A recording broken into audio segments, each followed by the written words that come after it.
Greetings Mavericks and new viewers.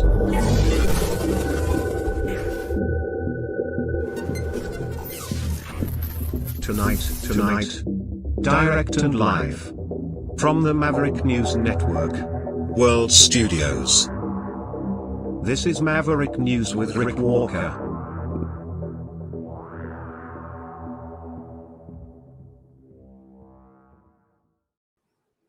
Welcome back, everyone. Maverick family, new viewers from all over the world. Great to have you here tonight. We have a lot to share with you. Wildfires out of control, and so is the lunatic, the president in the White House, who tonight is threatening massive tariffs on Canada, going to hold Canada accountable for the wildfires. So there's that, and the fallout from, the lunatic, the president in the White House, followed from his election fraud speech from last night. And the dude that he put in charge of Homeland Security, he had another news conference this morning to add fuel to that fire, threatening public officials, top election officials in all 50 states with criminal charges if they don't comply with the Trump administration's demands to feed their voter rolls through a federal database. Wow.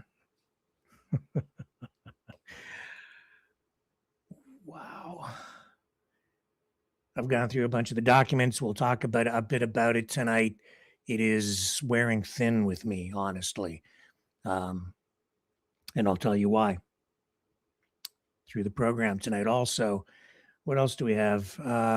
Reaction to the wildfires, reaction to the reactions of the wildfires from both sides of the border. We have Canadian politicians commenting on the U.S. side, U.S. politicians commenting over on the Canadian side. We have ongoing trade negotiations and disputes. We have Mexican Foreign Affairs Minister meeting with the Canadian Foreign Affairs Minister. We have, I don't know, what else do we have?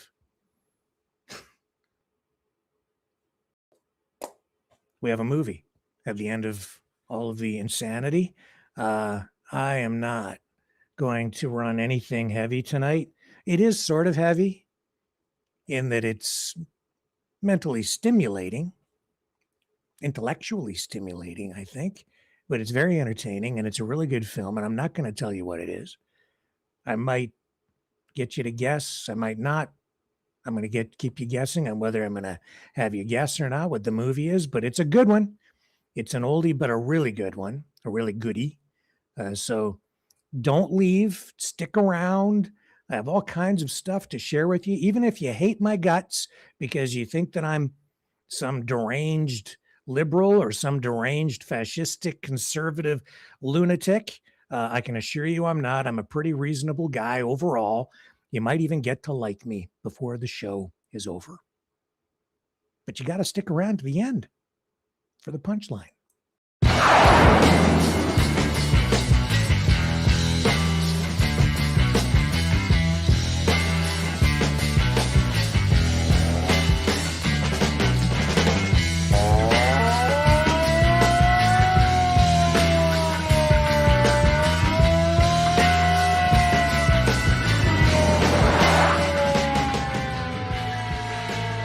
Maverick News. Fighting for freedom.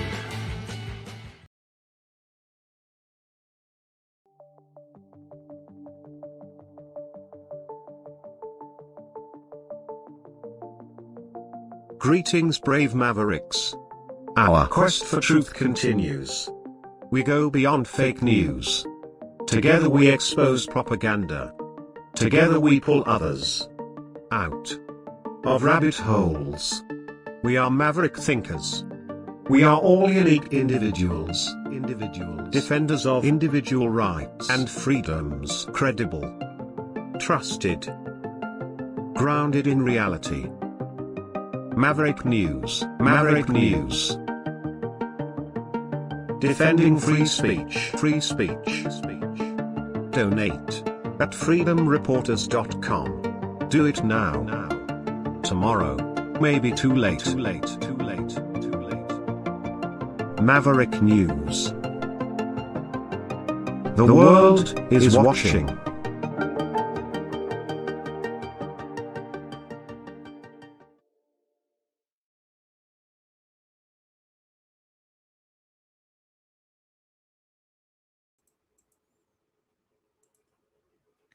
It is still smoky out there everywhere. I was speaking to a friend of mine from Windsor, Ontario, right there on the Windsor-Detroit, U.S.-Canada border, where they've got that controversial bridge, Gordie Howe Bridge, set to open on the 27th. So we're only about just over a week away from that, 10 days.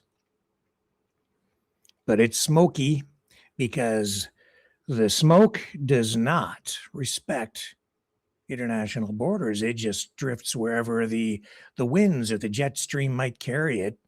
So as of tonight, Canada is battling about 900 active wildfires, with more than 2.7 million hectares burned so far, excuse me, this year. And the situation is most critical in northern Ontario right now, where extreme fire danger and high winds have forced evacuations in many communities. Dozens of fires burning out of control northwest of Thunder Bay, including a massive blaze that has already destroyed homes on a First Nations community there. Alberta has sent firefighters and aircraft to assist, and the province is coordinating with federal officials for potential large-scale evacuations. It is, without a doubt, a disaster. Now, out west, fires in British Columbia near Boston Bar have grown significantly, destroying buildings and triggering evacuation orders. There have been alerts for hundreds of properties in the Northwest Territories near Fort Simpson. Forest fires up there continue to burn, affecting about 50,000 hectares.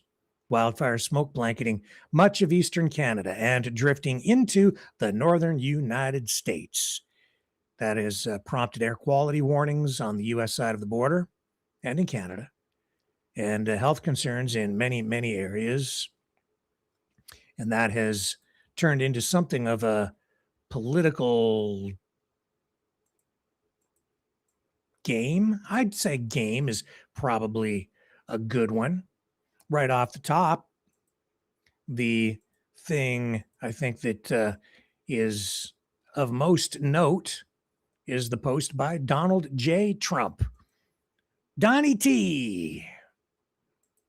He is saying Canada will be held accountable for the wildfires, more specifically to the damage it's being done to the United States. Here it is right here. We are holding Canada responsible for the fact that they are not properly maintaining their forests and brush therein. And the United States is being unnecessarily, get this word, is being unnecessarily invaded by filthy, polluted, and unhealthy air, the quality of which is dangerous and totally unacceptable. I'm telling you right now, this is me speaking, not him. The use of that word invaded is not an accident. That's very intentional. And the adjectives, these descriptive words, filthy, polluted, unhealthy, also being chosen with extreme intent. These are words designed to disrupt. This is all about the 51st state stuff. This is being used as just another point of leverage against Canada as he seeks to annex the country and generate anger and, in the minds of people, some sort of moral justification for sending the military even up here if necessary to achieve his goals. This is manifest destiny in action. The concept, the ideology behind it, this is it in action. It's thinly veiled and you can't see it because of the smoke screen, but that's what this is. Any crisis, turn it, flip it, point a finger, lay blame, sow seeds of doubt in the competence and even the legitimacy of the government you are trying to overthrow, unseat. Anyway, he continues here, the quality, and that's my genuine opinion, based on a lot of time sitting in this chair and talking to people and doing some research and observing what is really going on. There's no doubt in my mind he is very serious about it. In any event, he continues, the quality of which is dangerous, referring to the air, and totally unacceptable. He says, I will call the prime minister during the day to find out what they are going to do about it. The cost is incalculable. Canada has refused to engage in basic forest management and debris removal, knowing that such refusal will lead to exactly this result. I've heard this argument before. It's silly in this case. It's nonsensical, and he knows it. I'll show you why in a moment. He says this is willful negligence and becoming a yearly occurrence, costing the United States billions of dollars, which cost of this pollution must of necessity be added to the tariffs Canada is currently paying. Thank you for your attention to this matter.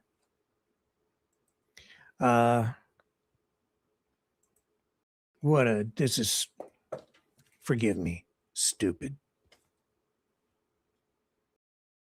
Maybe he could be psychotic.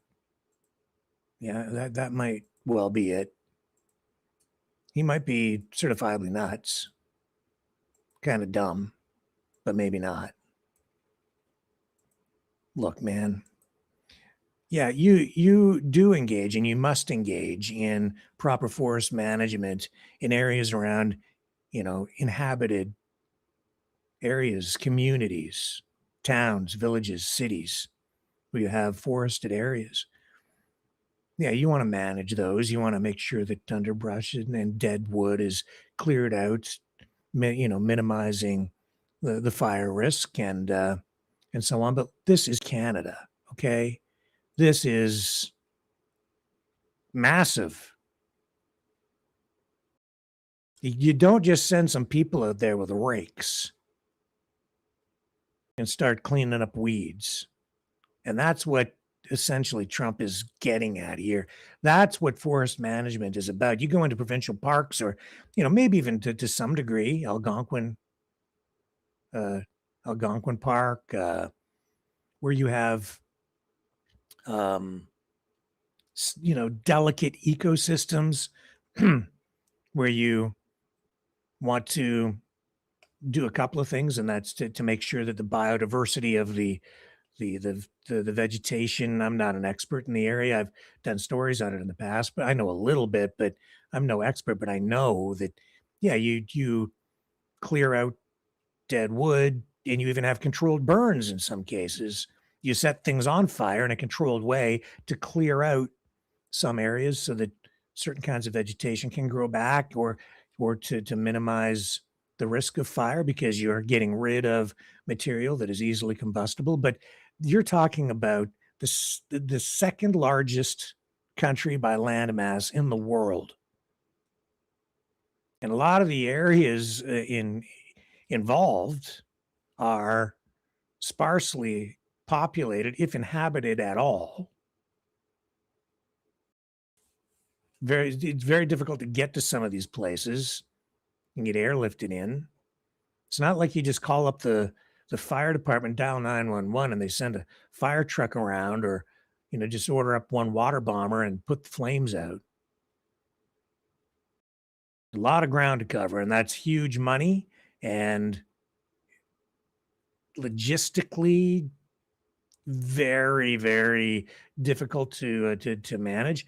Could we have more water bombers and put more money into those things? I would say yes, but that's not really what Trump is getting at here. He's just making crap up, exaggerating. That's the playbook. That's what's been going on for quite a while.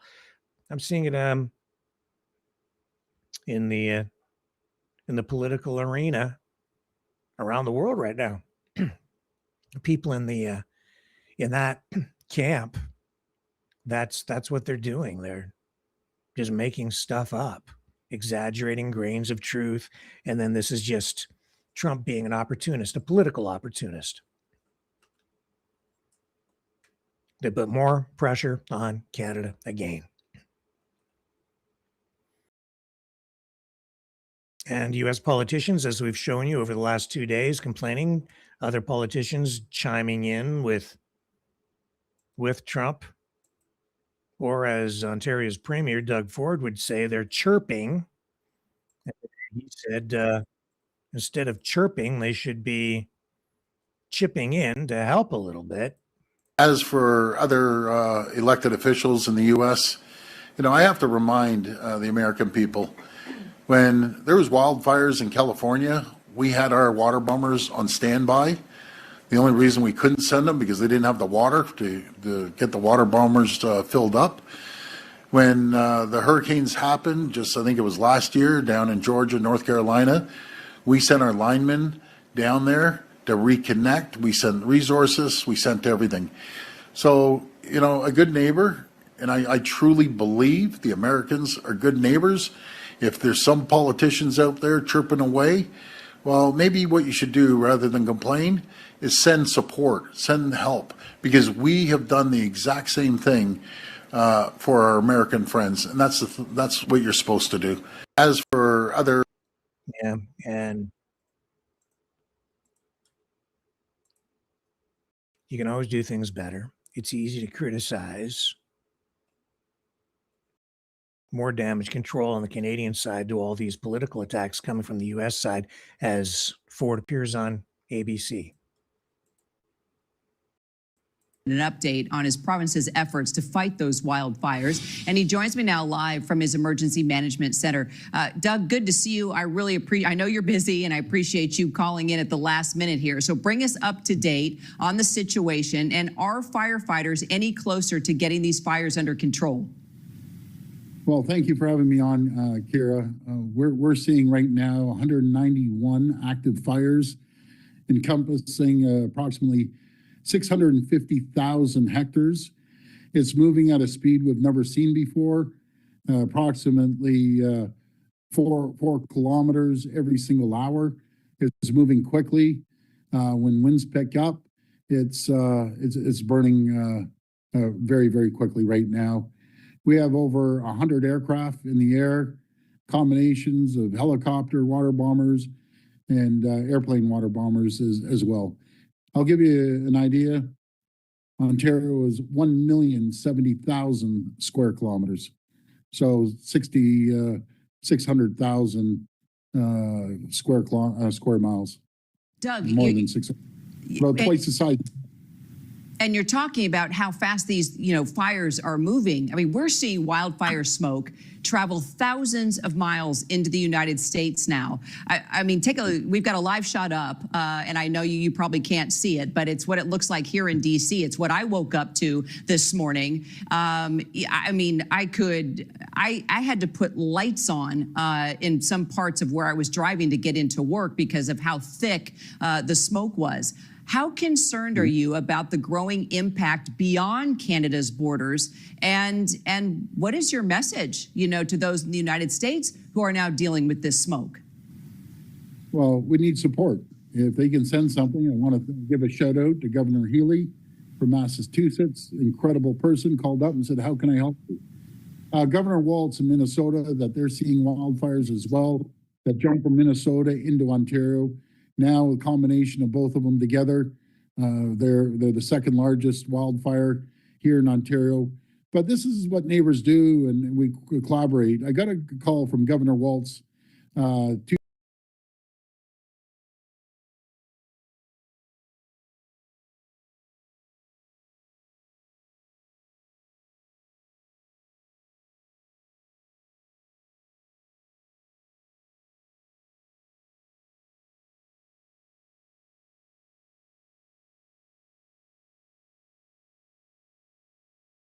The information war is raging.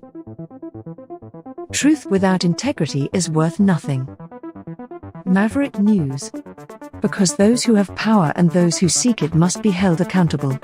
The world is watching.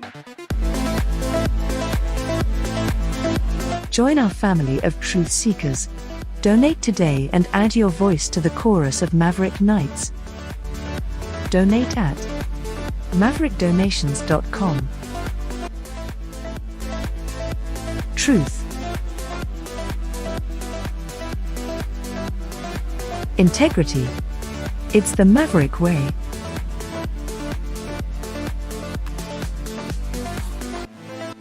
Maverick News. The world is watching.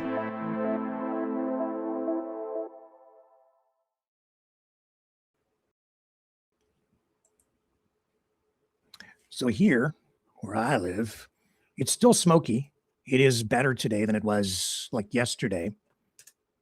I'm just checking to see, you know, what the latest clips are.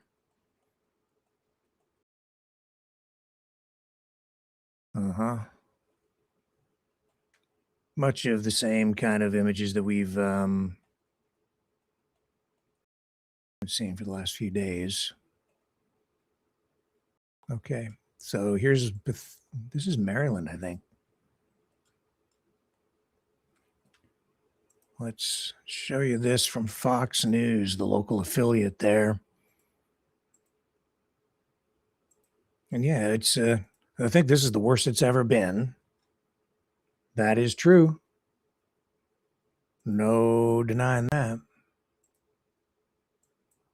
But first here at 4, it is not the heat, it is not the humidity, it is this. Wow. Yes, it's filling up all of our Fox 5 sky cams. We're talking about the smoky haze as we take a live look from our studio here, right around our studio here in Bethesda. Right now, where the air quality is some of the worst in the country, and it's all due to Canada and their wildfires. We've been telling you all about it, and here we are now dealing with their problem once again. That's right, burning through Canada. And it's not just here. New York City, Chicago, Detroit also getting the brunt of the smoky pollution, with the Windy City and Motor City under code maroon, the worst it could be. Earlier today, D.C. saw its first code purple since 2023. I know, this is crazy. We have live team coverage for all of you on what to do and also what not to do to keep yourself safe in this heat and in this haze. We're going to catch up with our Bob Barnard and Sydney Persing in just... All right.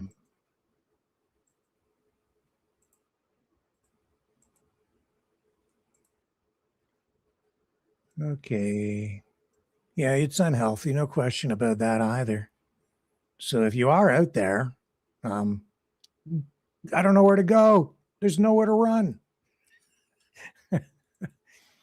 But it's nasty. Let's move on though, shall we? We've been on this wildfire stuff to the point where it is just wearing me down. I'm sure it must be wearing you down too.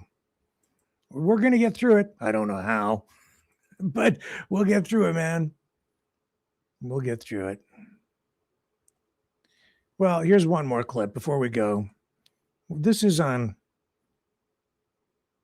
I don't know, some U.S. channel where they're crapping on Canada. That's in the thumbnail tonight. It's like Donnie T is taking a crap on Canada. It's like 1,000,000% tariffs now. Like if there's like, he's going to put tariffs on us for forest fires, tariffs for this and tariffs for that, tariffs and there's tariffs on the tariffs. You know, he hurts his own people when he does that. And he hurts his own industries, because when you put tariffs on stuff that, especially things that are inputs into other products that are manufactured in the United States, like aluminum, steel, whatever, even if you're buying domestically, it still drives the price up because it reduces supply. And then you have the highest cost country in the world to produce anything. Do you think that's actually resulting in businesses moving to the United States to invest? There's a big wide world out there. I mean, if all you're focused on is supplying the US market, then yeah, maybe But if you want to produce stuff and export it to other countries, tariffs are not the answer. It makes your factories, your manufacturing base, and other sectors of your economy less competitive. It's stupid. It's the dumbest, stupidest economic policy ever. All right, we'll run this. Here we go. One more clip before we shift gears.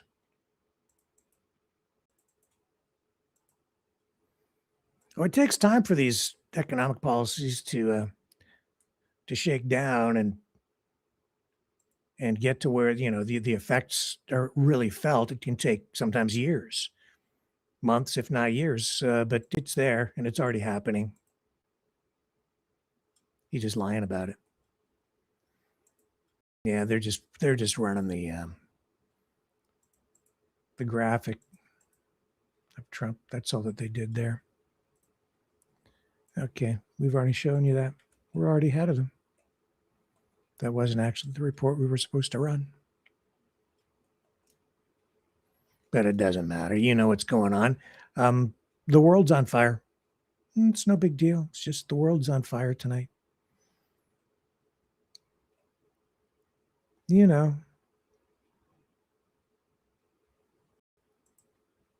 This is pretty gross looking. I'm gonna run this. It just came up. No, I'm not gonna run it. Never mind. False alarm. We've shown you a lot of this stuff. A lot of this out there tonight is recycled stuff. So the new video posts are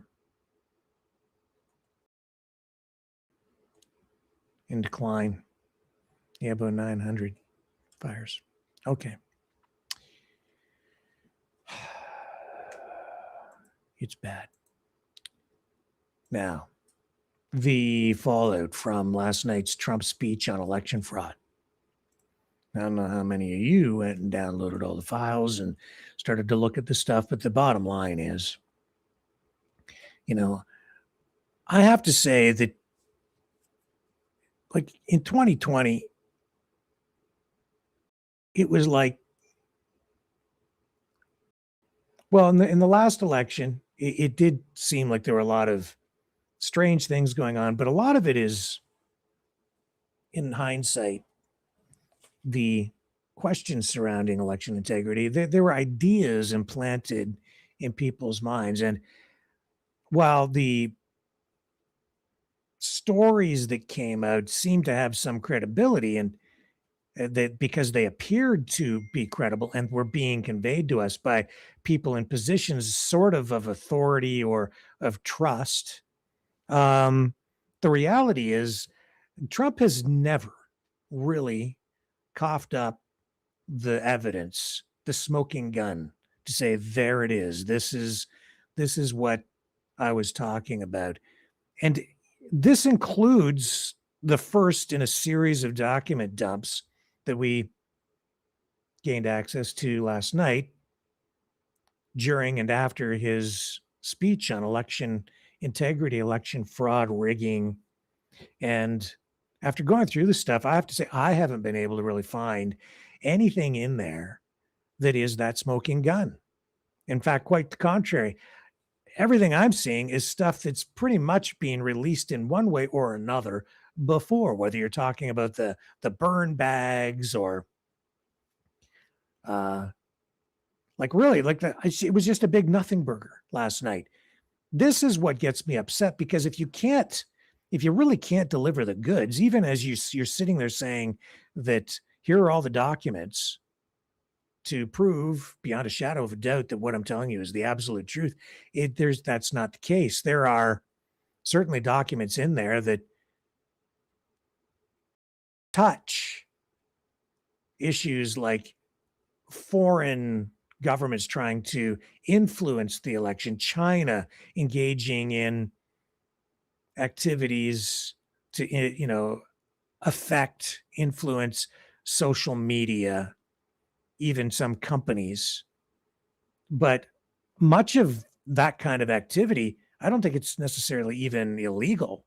It is something that should be of concern because it affects election integrity, maybe to some degree, even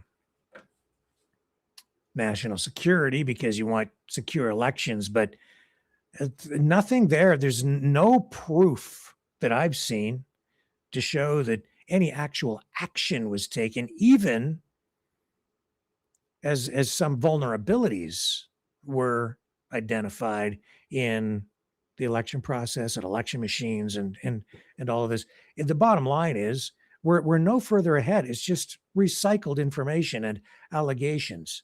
That's not healthy in my view. But what I do see going on is Trump is doing what he always does, and that's trying to own and control the narrative and the information warfare space to control what people think.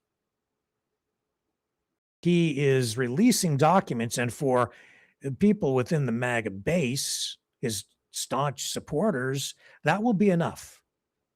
Look, he's got a bunch of documents he released. That's the proof. They probably won't read it. And even if they do, and it doesn't really tell them anything, they will just say, well, there's proof. It's documents. There's a bunch of FBI documents and CIA documents, and here's a report and a study and a this and a that. And they'll believe what they want to believe because they want to believe it. But there's no actual evidence to say that something happened here and or in all these different places to actually have affected the outcome of the election. That's my take. That's my assessment of it. Nearly 24 hours after the first document dump, and there will be other ones. And Trump is he's doing the same thing with like even healthcare. And this is why people are having trouble finding trust, it's eroding trust in government institutions and government itself. People don't know who to trust, what to trust, what's the truth, what isn't the truth. If you go to government websites that deal with healthcare, as soon as RFK Jr. stepped into his role as the government's leading health guru, information on websites was changed, in some cases flipped, right? So who was telling the truth, the government that we had before or the government that the world in the United States has now? Which one do you believe? Because much of the information is in opposition to itself. So that's what's going on with this as well. If they have control of the government, then they have control of all those government agencies, those websites, these platforms that people have come to trust over time.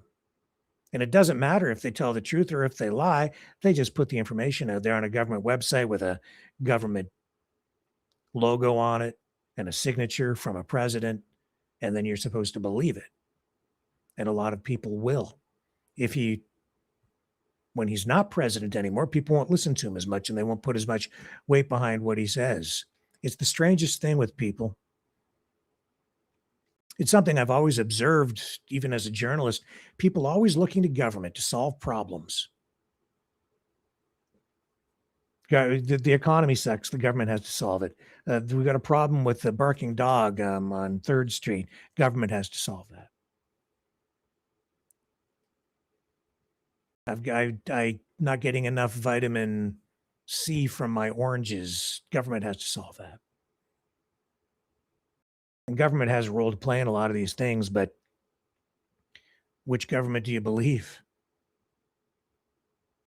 I don't trust this guy anymore at all because he keeps doing this kind of stuff. And like I said, most people just will, the vast majority will not even look at the documents. They're not going to take the time to read all that. It's just, he knows that just dumping documents will be enough in his mind. And then it will be up to his opponents to debunk them or to show that there's no validity to what he is saying. In the meantime, the public gets caught in the middle and people end up losing their minds. It literally can drive people crazy. because it's not truth. And more than that, maybe even more importantly, it isn't honest. And it's damaging to the country because it just further undermines trust in the institutions. And this is, in fact, there was a question asked by Caitlin Collins of Caroline Leavitt in the White House yesterday. And this is beautiful, actually. This is beautiful. Why then, if it's this serious, this is what I said last night going into it. Like, if it's in it indirectly, if it's this serious, why don't we have people arrested tonight? If there was all this fraud and you have the evidence, you should be rounding people up and you should be marching them off to jail. And then they should be getting a preliminary hearing and then a bail hearing and then maybe released on bail while trial is pending. But no, we don't have any arrests. And this, if it is what Trump says it is the most serious of things that would ever face any kind of democratic country. And it would be highly illegal, and heads would roll and people would go to jail. It would be scandalous. It could destroy the Democrat Party. It could destroy others as well. I mean, it would destroy countless lives. It could, if left to fester, it could destroy the country. If, on the other hand, it isn't as serious, if he doesn't really have the proof, that would explain why we get this kind of answer from Caroline Leavitt. Speech tonight. He's been in office over 540 days now. If what he says is tonight is backed up by evidence, why hasn't anyone been charged?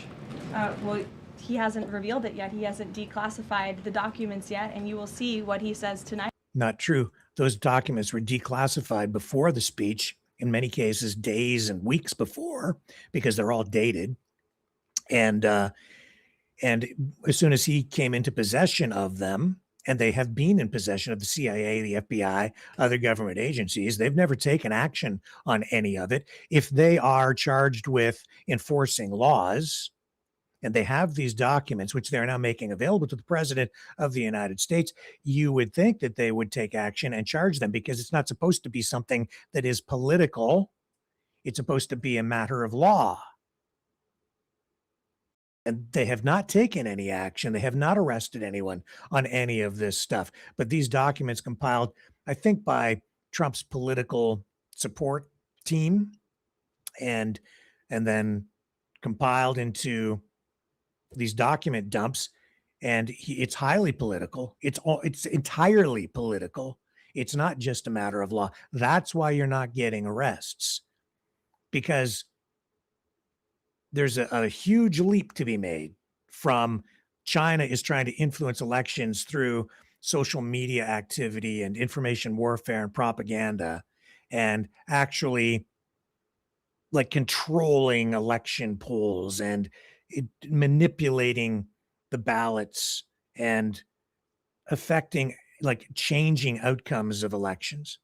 There's nothing in there that shows that actually happened, that no action on that level has happened. And it's fair to say that there's this kind of influence that's going on, but not that kind of like direct action to rig the machines or fabricate the ballots. And where are they? And there's no doubt that there would be some anomalies and problems, and I would absolutely acknowledge that. But to take it to the level where this would have, cost him the election, that's a different matter. That's got to be on a certain scale, and you need the proof, and he doesn't have it in these documents, in my humble opinion, and I'm not alone. He hasn't declassified the documents yet, and you will see what he says tonight, and then we'll move forward appropriately from there. Tonight from the Justice Department? I don't speak on behalf of the Justice Department, Caitlin, you know that. Rachel. By evidence, will there be charges? You'll have to ask the Justice Department. I don't charge people. I just speak on behalf of the President. Don't count on it. At least not right away. But they're threatening. They are threatening people. As I said at the beginning of the program, threatening people in all 50 states tonight. In fact, it was done this morning. You've got Mark Wayne Mullen Secretary of DHS, threatening federal investigations into voters and state election officials.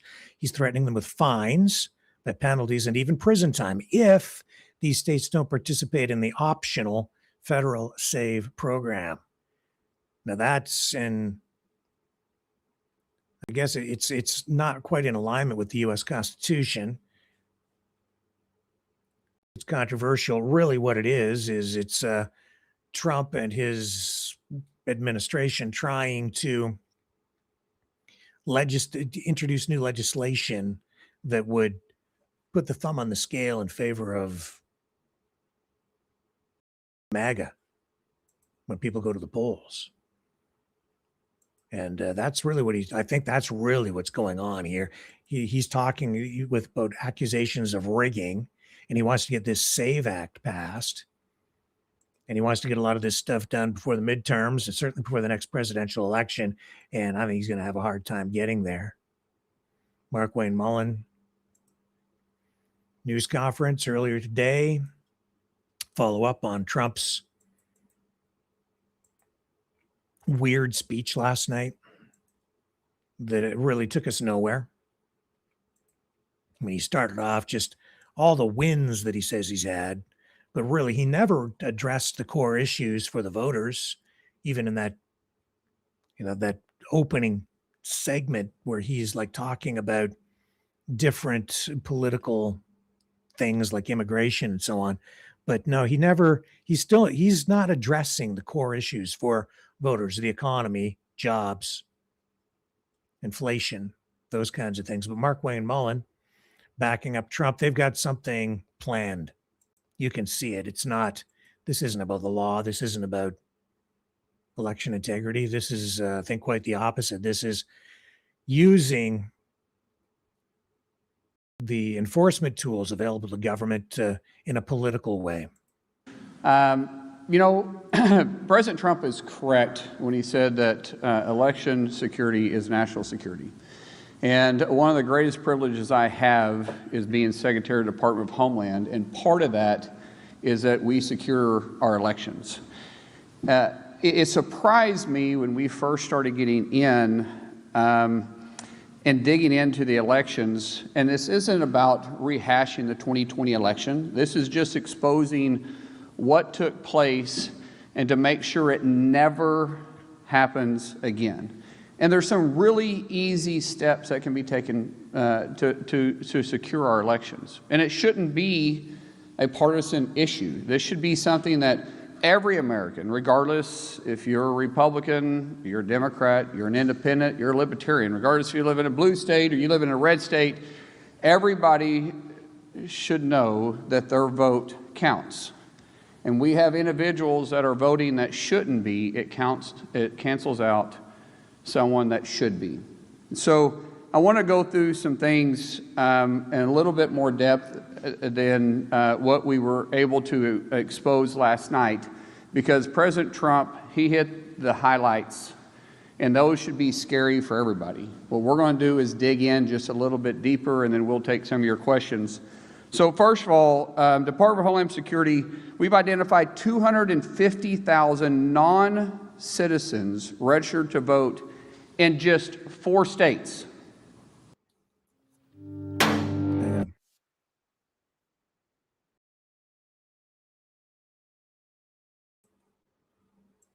We have 46 other states, and just 4 states we've identified 250,000 non-citizens registered to vote in California and Pennsylvania, New Jersey, and Nevada. We also worked with proactive states to identify 28,000 non-citizens on their voter rolls, plus 400,000 individuals that are still registered to vote that are deceased. Now, these 23 states, they proactively worked with us on the SAVE program. That's Georgia, Ohio, Tennessee, Texas, North Carolina, Idaho, Alabama, Missouri, Louisiana, Kansas, Arkansas, Wyoming, Montana, Iowa, Florida, South Dakota, Indiana, Arizona, South Carolina, Utah, Nebraska, Michigan, and my great home state of Oklahoma. What's interesting to me is we're getting pushback from activist judges that are saying that, hold on, the SAVE Act or the SAVE program, they are trying to put a stop to. Currently, because of the SAVE program, we have a pending appeal because activist judges are saying what? They don't want to secure our elections? Once again, how is this a partisan issue? This shouldn't be a partisan issue.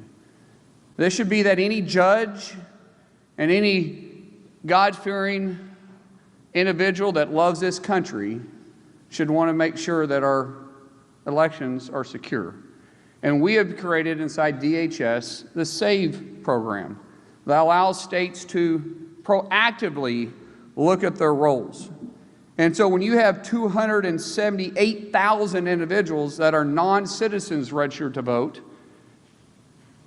plus 400,000 that have already been identified just in 23 states, what can we find? We have all 50 participating with us.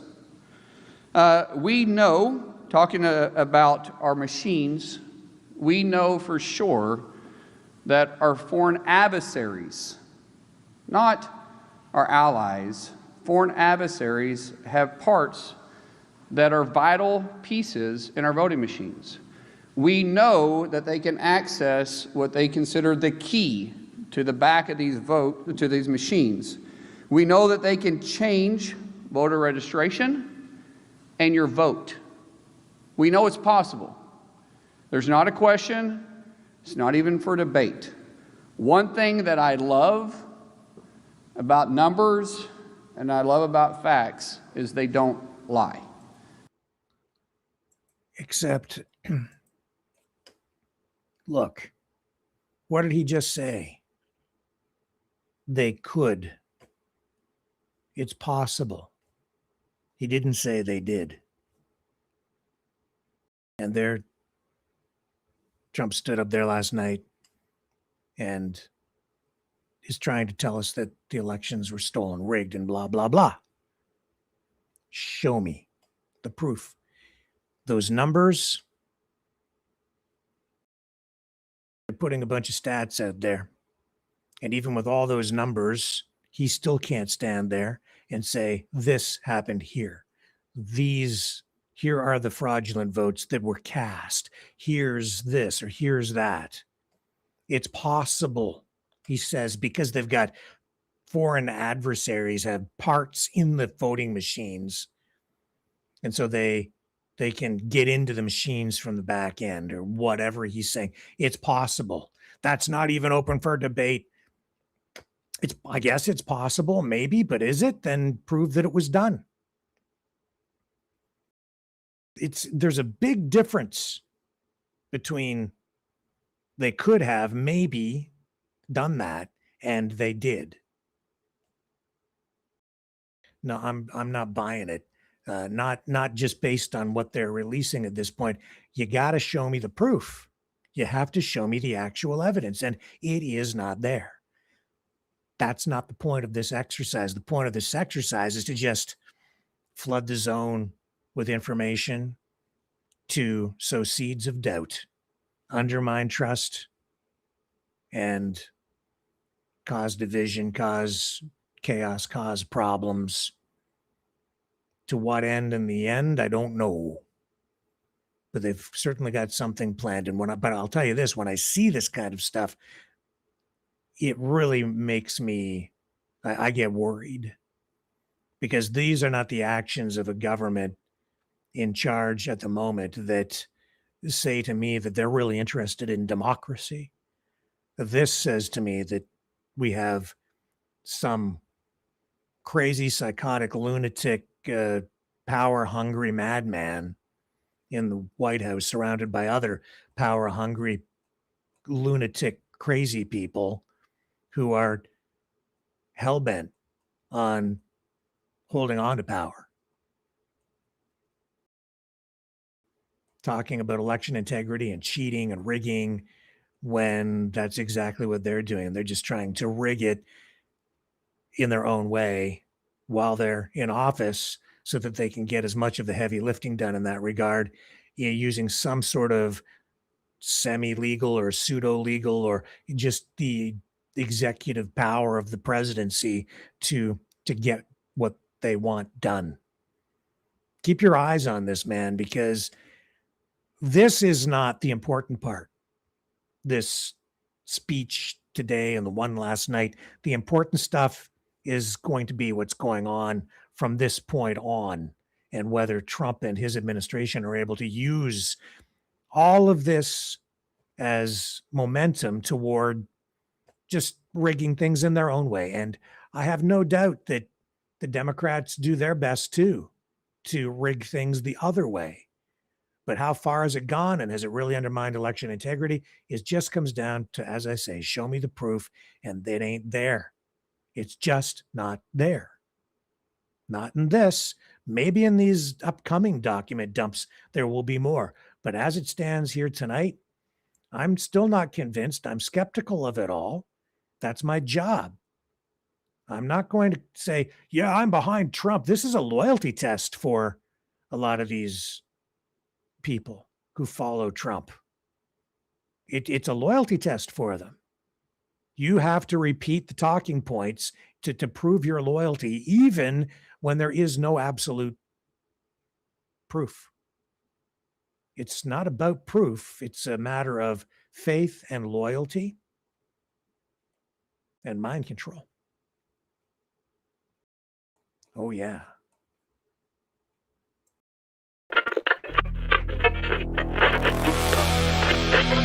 Blah, blah, blah.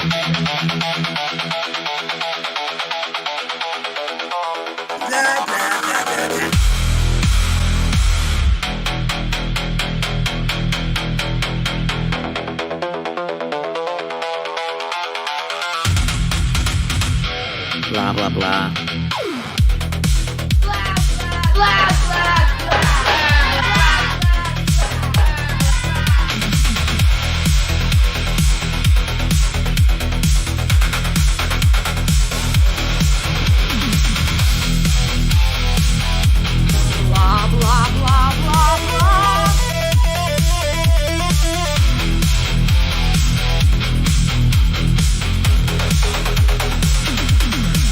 Blah, blah, blah, blah, blah.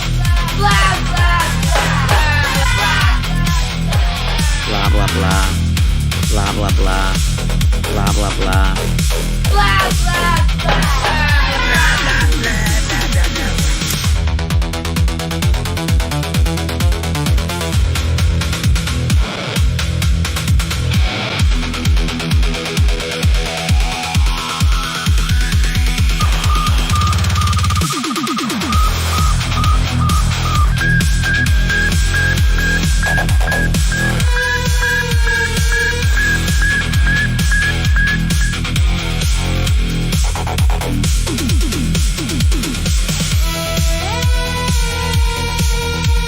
Blah blah blah blah blah blah blah blah blah blah blah blah blah blah blah Blah, blah, blah.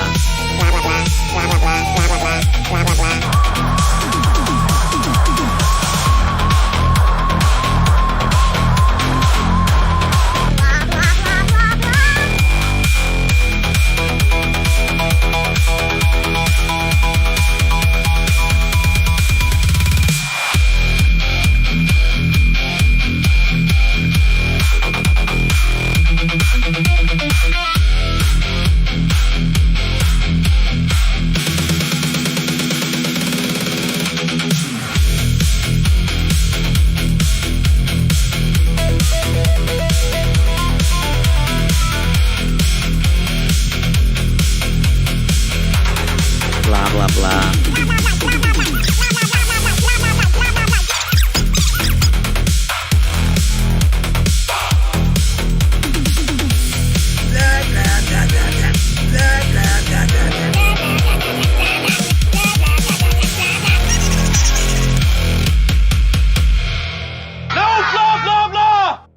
Maverick News. No blah, blah, blah.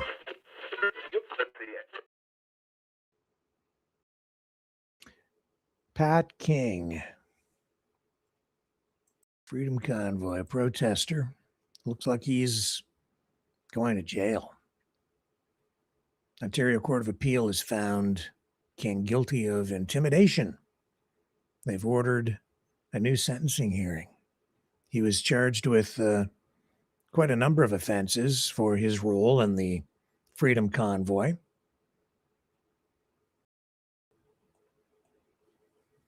We all know what that was about around here. And back in November, he was convicted of 5 counts, including mischief, counseling mischief, and disobeying a court order. He was given a 12-month conditional sentence. That included 9 months of time served and 3 months house arrest with a year of probation. But at that same trial, King was acquitted on 3 counts of intimidation. So the Crown appealed that. And today, after arguing that King had been given an unusually lenient sentence in the original trial, the appeal court found that the trial judge erred in law by finding that King's participation in the Freedom Convoy was part of a lawful protest. So 3 judges were on a panel, and they have overturned that ruling, saying in a statement released today that they say, put simply, criminal conduct is not less criminal because it occurs during a lawful protest. So this charge of intimidation is going to be, well, it has been applied now, and he's been found guilty of that. And so there is going to be a new sentencing hearing for that. And what does that mean? It's speculative at this point. One of the trial judges says that it was not a peaceful protest that unfortunately grew out of control. These are the judge's words, and was allowed to go on and morphed into criminal activity, as the trial judge suggested in his sentencing reasons. That's what was written in today's decision. He goes on and says, rather, this was from the outset a coordinated, targeted attack on Ottawa residents aimed at coercing change through highly disruptive criminal conduct. So this is going to be a controversial thing, obviously. It's interesting that Pat King has not received support from the Justice Center for Constitutional Freedom and the lawyers that are being portrayed by many as heroes of the convoy, of the freedom movement. I would say a lot of these lawyers are separatists, and the funds that were collected that have been used to some degree by some people, like who, not Pat King and some of the others, and a lot of the other truckers never received any of the support that they were supposed to receive, because the money's controlled by a certain group of people. And I know that is a real sore point for a lot of folks who are involved in that protest. And it looks like King could be going to jail, like literally for years, and not like just the local jail. Like he could be going to a penitentiary. Let's bring it up and run the clip we have of him tonight. It appears that, ladies and gentlemen, I will be going for penitentiary time.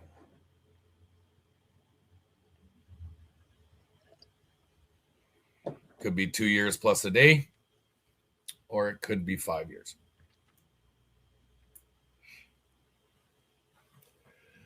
So, as everybody knows, this is a absolute horrible finding. It appears that, ladies and gentlemen, I will be going for penitentiary. I don't know. This is such an unusual case. I wouldn't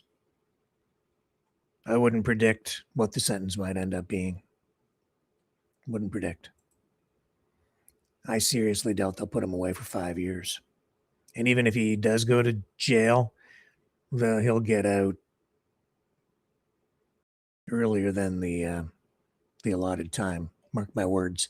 But that's the way the Canadian justice system is anyway. A lot of people think that it's too lenient. In this case, you're going to have the people who are saying it's too lenient, saying that it's too harsh and corrupt. So they'll want it both ways, right? What else do we have on tonight?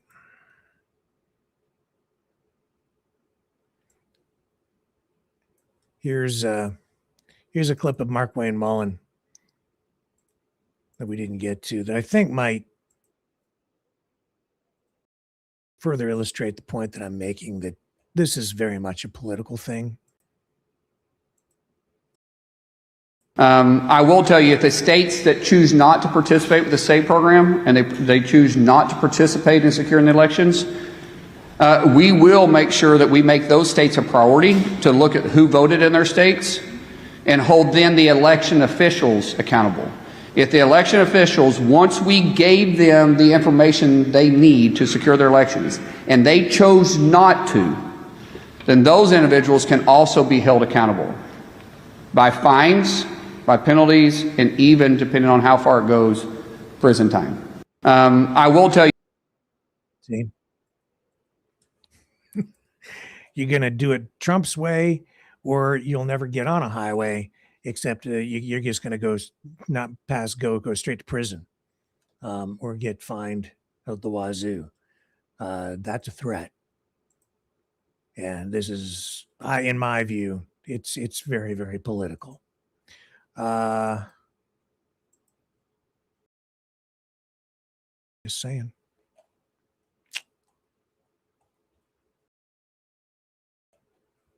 Okay, what else do we have? We're coming up on top of the hour here.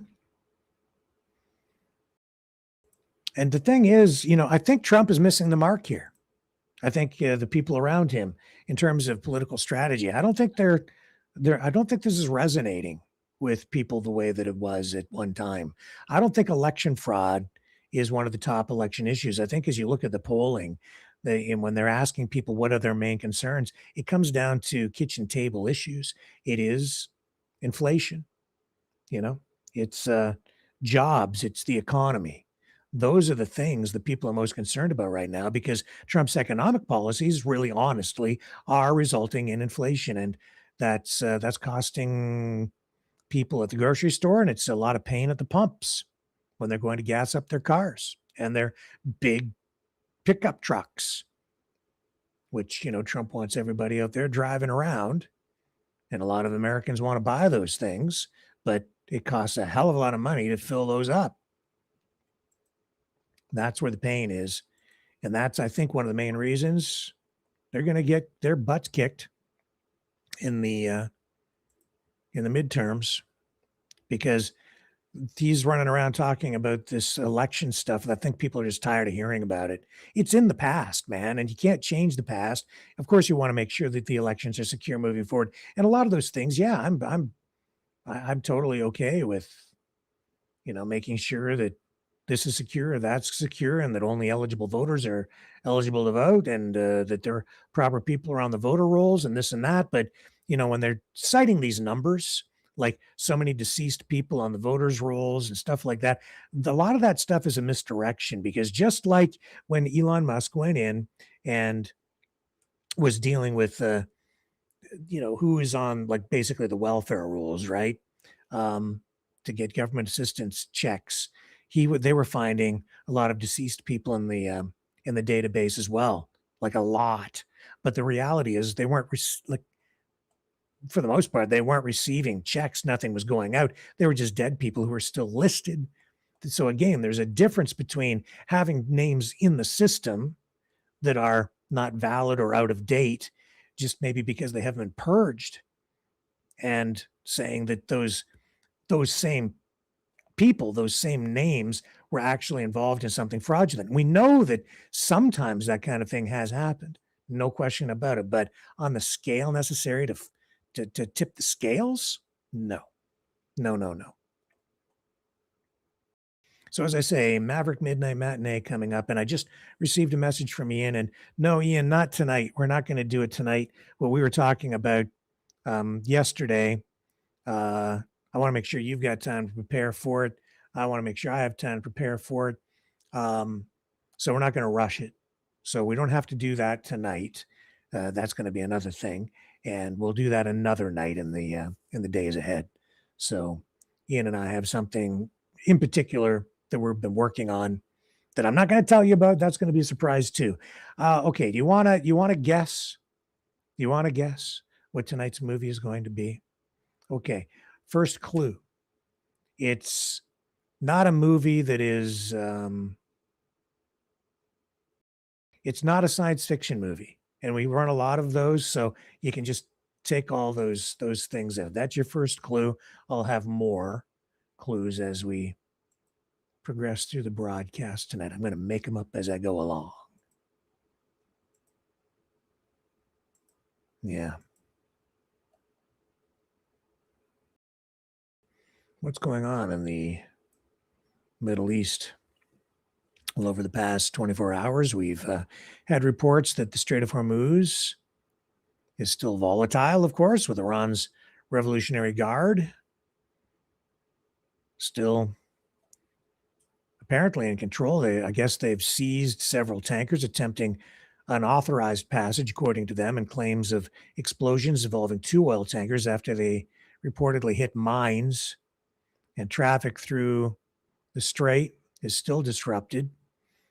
Global energy supplies is still fragile, like the ceasefire. There wasn't a ceasefire that is not in existence at all anymore.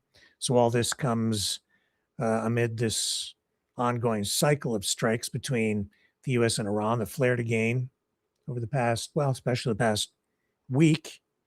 We had 5 straight nights of strikes, and then last night I spoke too soon because I said there were didn't appear there was really any significant confrontation, no strikes from the U.S.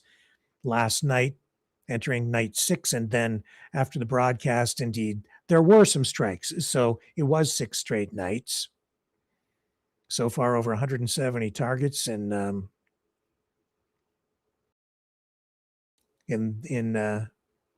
first wave, and then around the same number, escalating each night ever since. I'm not sure how many last night. I don't think last night's air-to-air assaults were as significant or as widespread as we've seen in the previous week. Well, night 6 of the previous 5 nights. Iran is reporting that there have been civilian casualties, at least 14 killed, dozens injured, and they've launched retaliatory drone and missile attacks on U.S.-linked sites in neighboring countries like Kuwait and Bahrain. So the media keeps calling the Memorandum of Understanding fragile, and it's not worth the paper it's written on, obviously, because we're at this point. It was supposed to enforce that ceasefire, but it was never a ceasefire. And I have to stop repeating myself, but it is just mind-blowing to me that this language is just being adopted and used by the media because they're contributing to the mind screw. And the president has stated that the ceasefire is now over, and yet some people are still referring to it as a ceasefire. And he's blaming, of course, Iran for their actions in the Gulf, but you can look at it in a lot of different ways. And Trump, in his speech last night, says that the United States has the world's most powerful military and that they've been forced to use it. But I'm not so sure that they were forced to use it, because this has clearly been a war of choice. And it hasn't gone the way that he was hoping. It's been a disaster. Iran accusing the U.S. of violations and insists on its control over the waterway. Trump at one point saying he was going to charge 20% tariff or a toll on all vessels going through the straits of the United States, would then become a toll collector.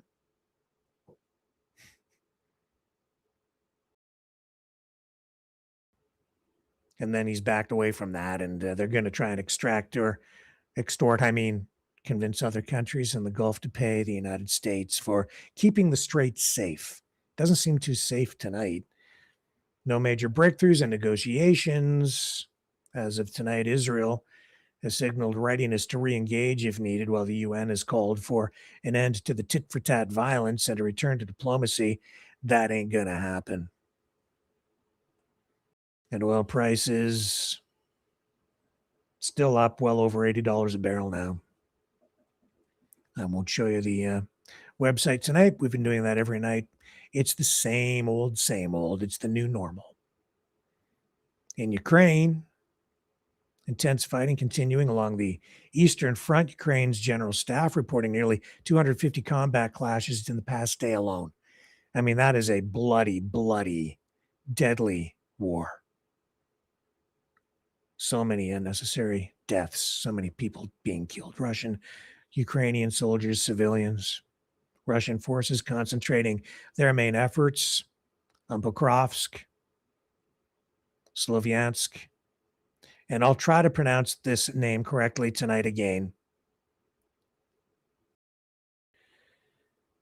Konstantinivka. I think that's close. I do apologize. That is the one place it doesn't matter how much I practice.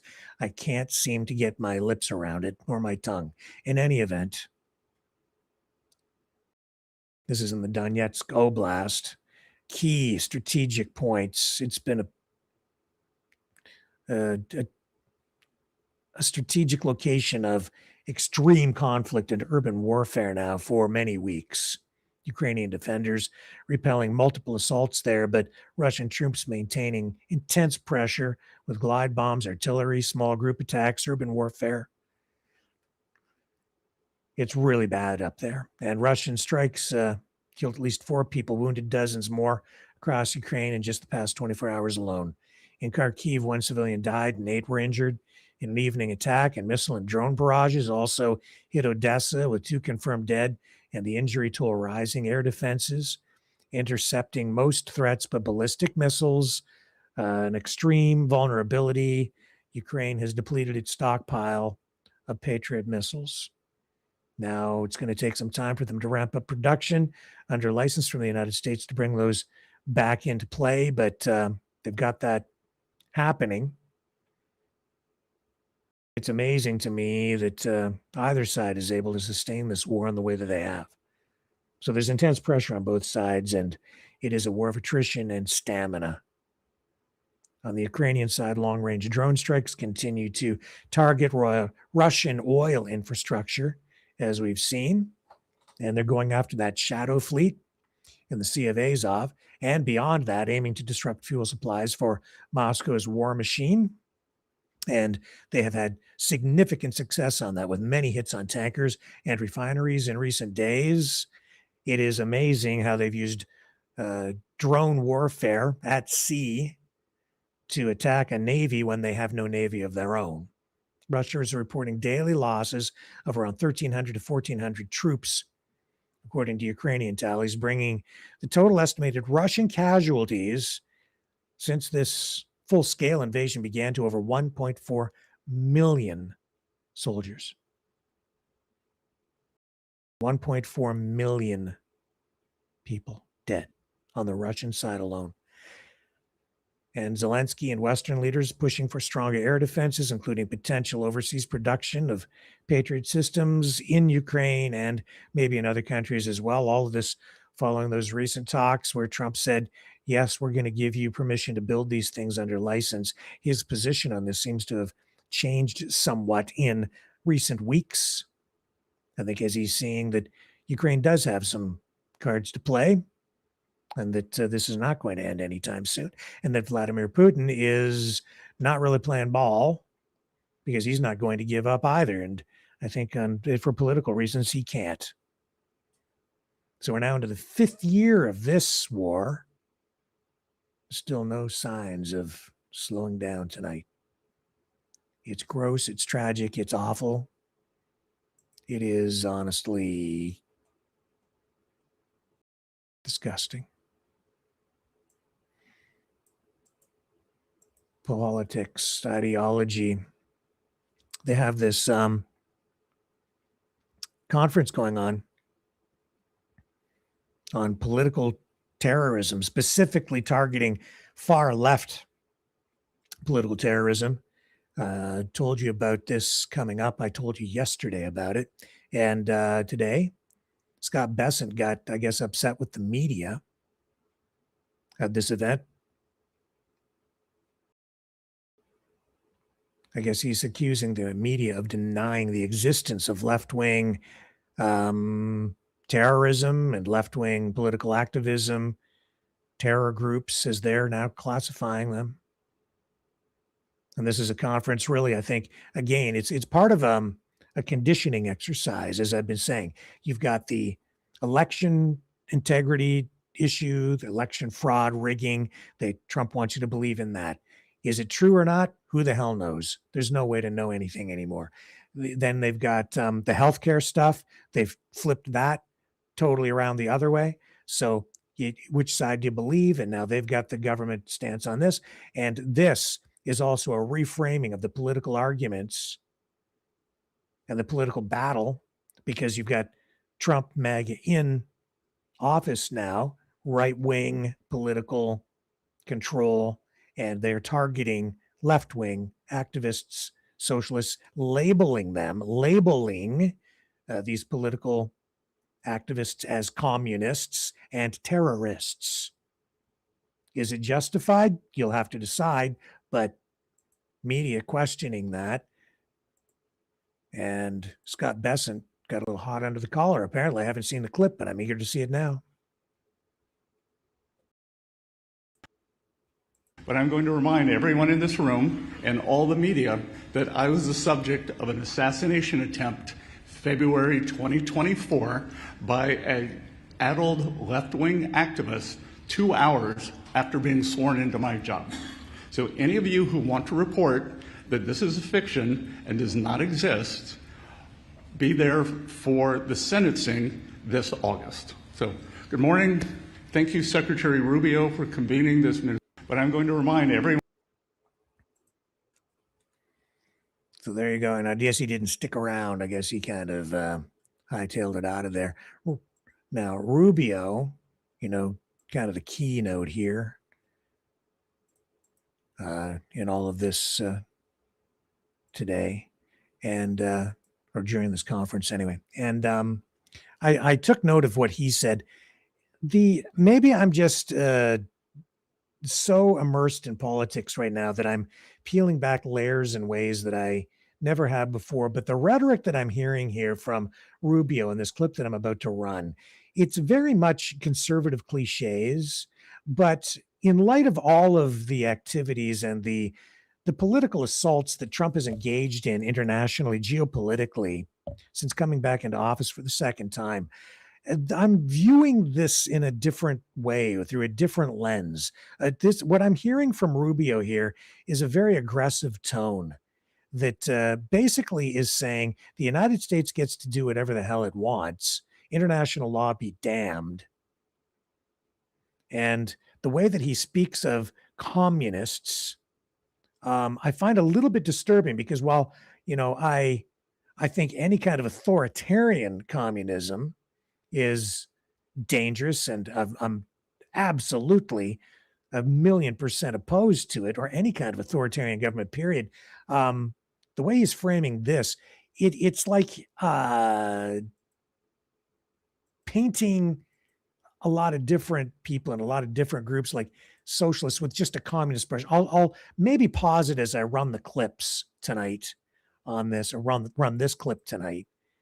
This from this conference on political terrorism, but it's specifically, make no mistake, this conference is aimed at framing, painting, targeting left-wing political groups, whether they're communists or socialists or liberals, as they deem fit. I think they're just lumping them all together.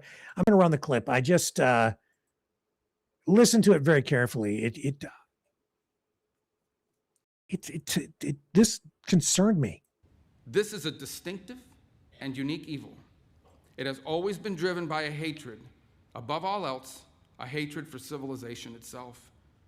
It is a revolt of the worst against the best, a revolt of the weak and the cowardly against the strong and the good.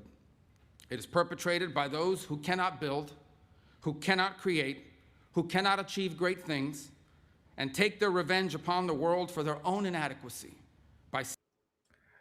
this language, I've heard it before. This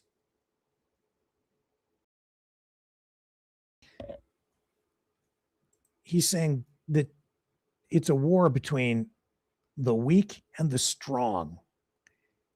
The United States, Western society, being the strong, and the weak are evil. So you've got the weak countries are evil. This is strange language. If they're weak, why are you afraid of them? If you're strong, why are you afraid of the weak? Why are they evil if they're weak? And why are you even concerned about them? If you're the strong one, why would you? He's afraid, very afraid. Listen.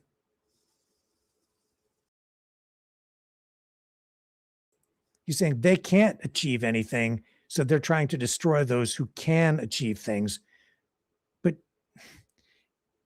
it's nonsense. It doesn't make sense. You know what it is? I'm sorry to say this. It sounds very racist.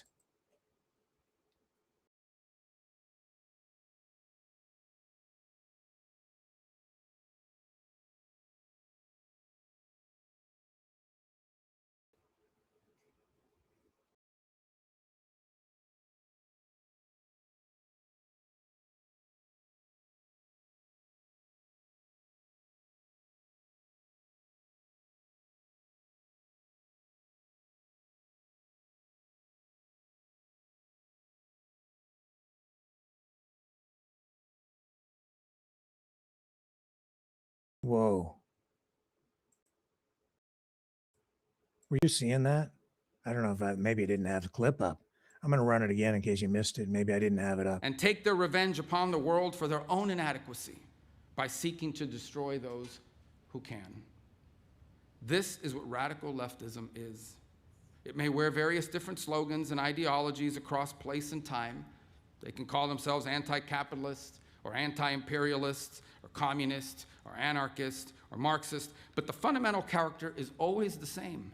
It's always the same. It is a poisonous resentment cloaked in the language of equality and justice and liberation, an overwhelming need to tear down what greater men have built, to wreck what is beautiful and what is right on behalf of people who are only filled with ugliness and have nothing else to offer the world. Excuse me? So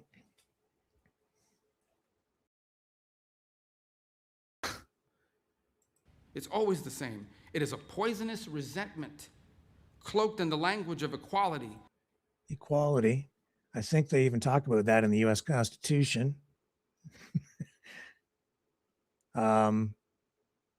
Equity is something else. Equality, you know, everyone's supposed to be treated equally under the, under the law. And justice, liberation. What's wrong with the justice? You don't want justice? You have a Justice Department. Don't you want rule of law? Don't you want due process? Don't you want people to have rights? An overwhelming need to tear down what greater men have built. To tear down what greater men have built. You're a greater man? Why? Because you've got more money? Because you were born? Like I know a lot of really poor people who are pretty talented and survive in the face of extreme adversity.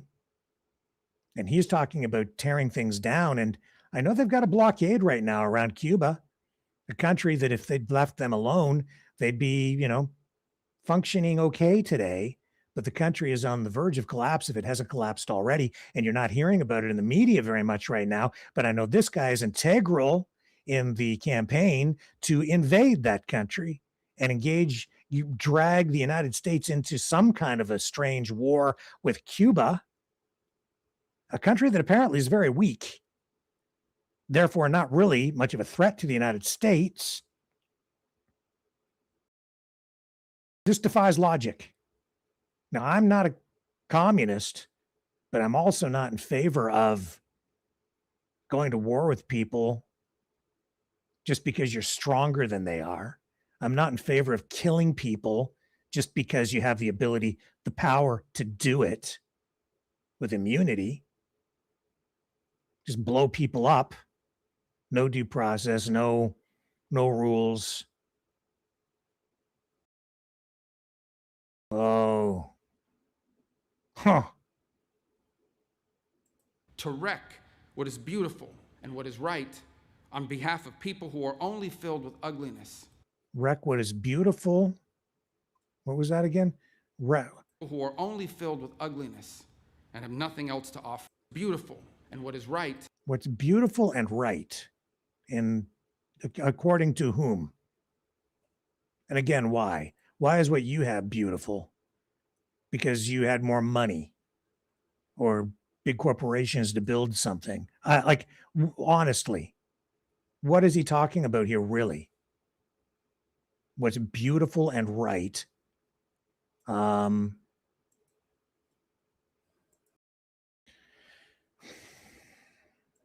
talking about human beings. On behalf of people who are only filled with ugliness and have nothing else to offer the world. Only filled with ugliness and have nothing else to offer people. You can't see any good. This is extreme talk. There's no gray area here, no nuance, no some good, some bad, no room for negotiation. This is dismissing a lot of people in a lot of parts of the world as evil. He's talking about people. Are you really listening to what he's saying? This isn't just capitalism good, socialism bad. This isn't just, this has got nothing to do with free markets. In fact, this is the opposite. This is the opposite of freedom. This is about we're strong. We have all the money. We hold all the cards. We have the biggest economy. We have the most powerful military. But we want to keep it for ourselves. We don't want to share it with anybody. We're going to go around the world. We're going to take what we want. And we're going to dominate because we're great men and we build things. You, because of whoever you are, or wherever you came from, you're evil. And you are not able to build anything. What kind of talk is that? Human beings are full of incredible potential. And even in the face of adversity, we can achieve amazing freaking things if you're given half a chance. But if you're oppressed, if you're held down, if people come in and steal your stuff, that's something else again. I look at the history of the United States, this entire country, the U.S., manifest destiny, right? We get to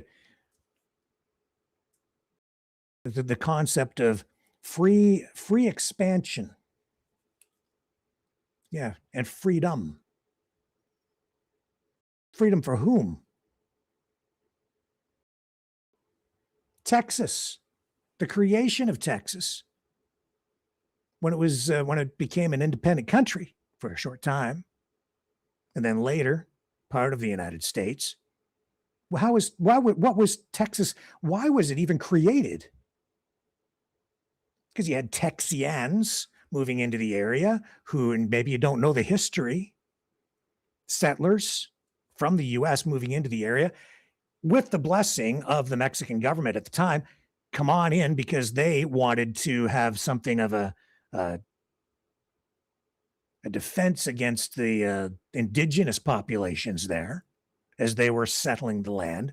And when I say the Mexican government, I mean that this is the result of Spanish conquest and expansionism and colonialism over time. But they were like, yeah, come on in. And you had these English-speaking European settlers, Americans, Texians coming in. And this is where the whole story of the Alamo and everything comes into play. But what were the issues?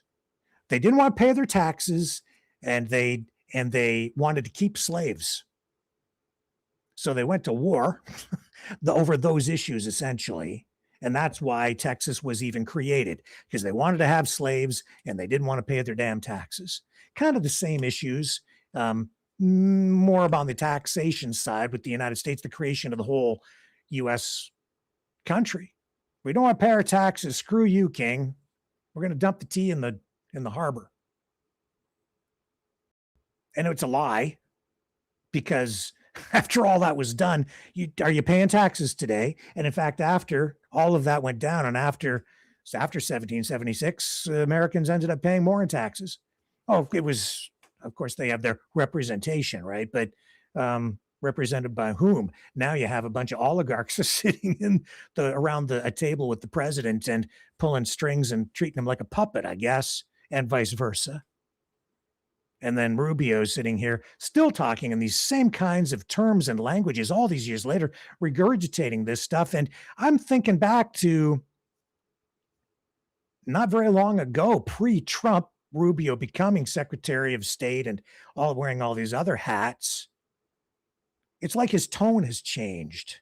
I guess maybe he's always been this way and I just wasn't hearing him clearly. But when I'm listening to this is targeting left-wing political activists, and more directly, this is a Trump administration, a far-right, authoritarian, and even I would say fascistic government that has exerted some sort of a strange political coup of some kind, I think, is what it resembles to me at this point, where they're trying to purge political opposition through using a variety of means, whether it's this SAVE Act and these allegations of ongoing allegations, regurgitated accusations of voter or election fraud and rigging.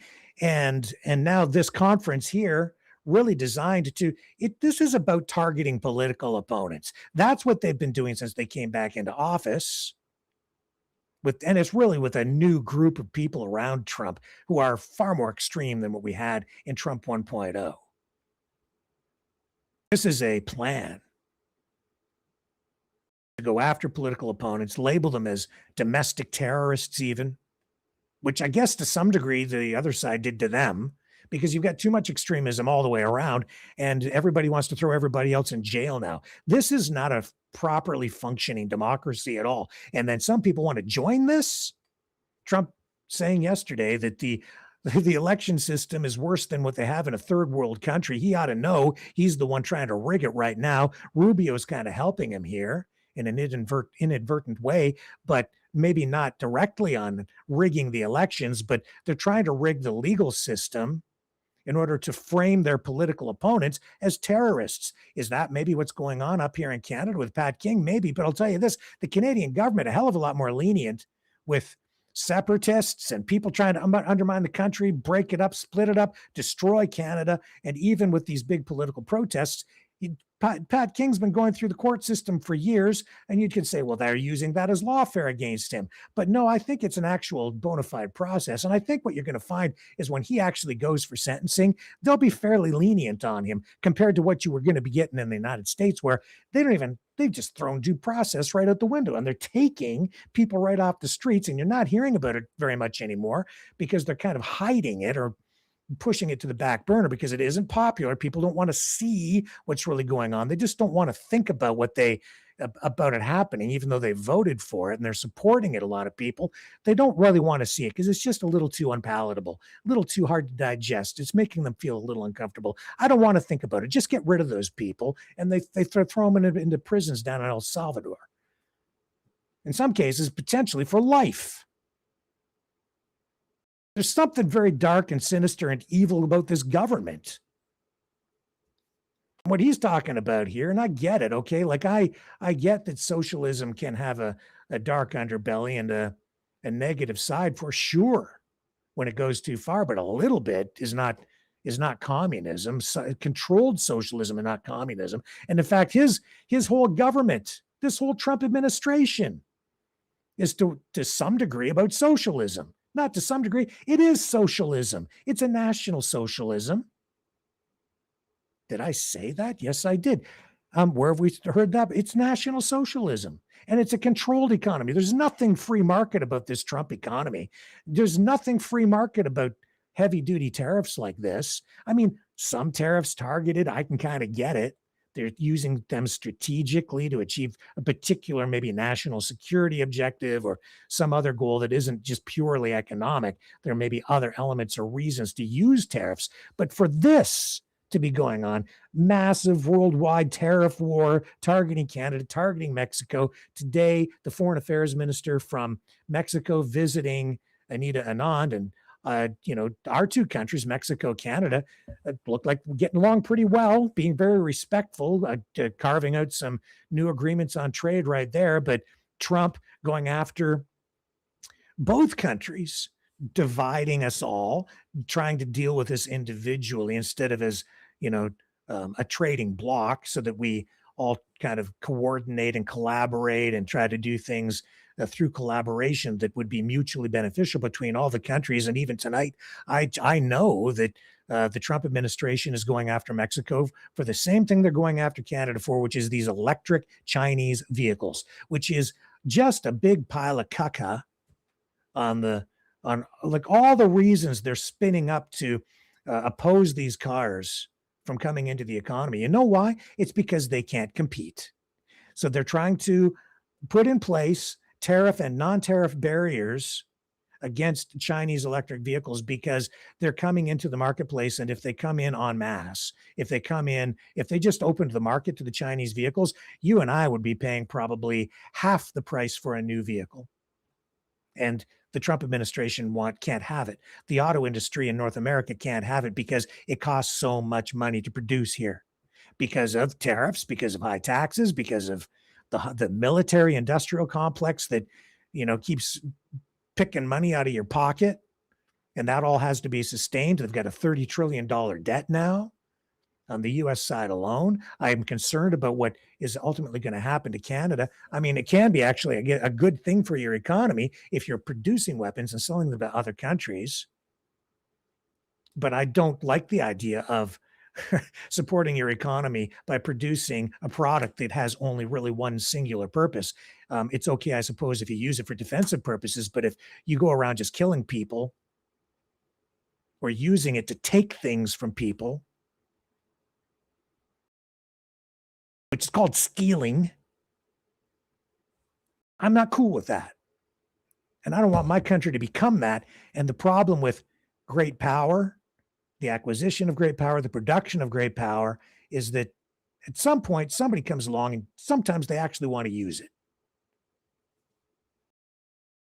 Use it out of necessity because somebody's attacking you, fine. But to say, look at this, look at all these ships and aircraft carriers, and look at these fancy 5th generation fighter jets, and look at all these missiles we have. What could we do with that? I know, manifest destiny. We'll call it the new Dunroe Doctrine, and we'll go surround this country and we'll put pressure on them and we'll destroy their economy, and then the people will rise up and overthrow the government, and then we'll take it over. We'll go down to this country and kidnap their president, and then we'll take their oil. Rah! Free expansion. Yeah, free. Exactly. That's been the mindset at times in U.S. history that has just gone too damn far. It's free, all right, when you take it.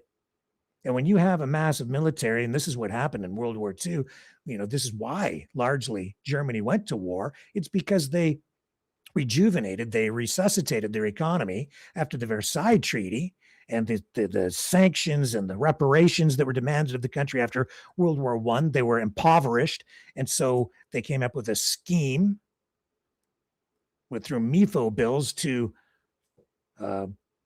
bring their economy back online, put people back to work, and Hitler built up the economy, but he did it all mostly, the majority of it was through the production of arms.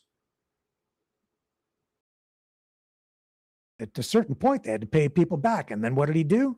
He had to go to war because he had to pay it back. And what are you going to do with all your guns? You can't plow a field. You don't plant wheat with a tank. What you can do is cross a border into another country and take their wheat and take their manufacturing and take whatever they've produced and take their resources, take their oil.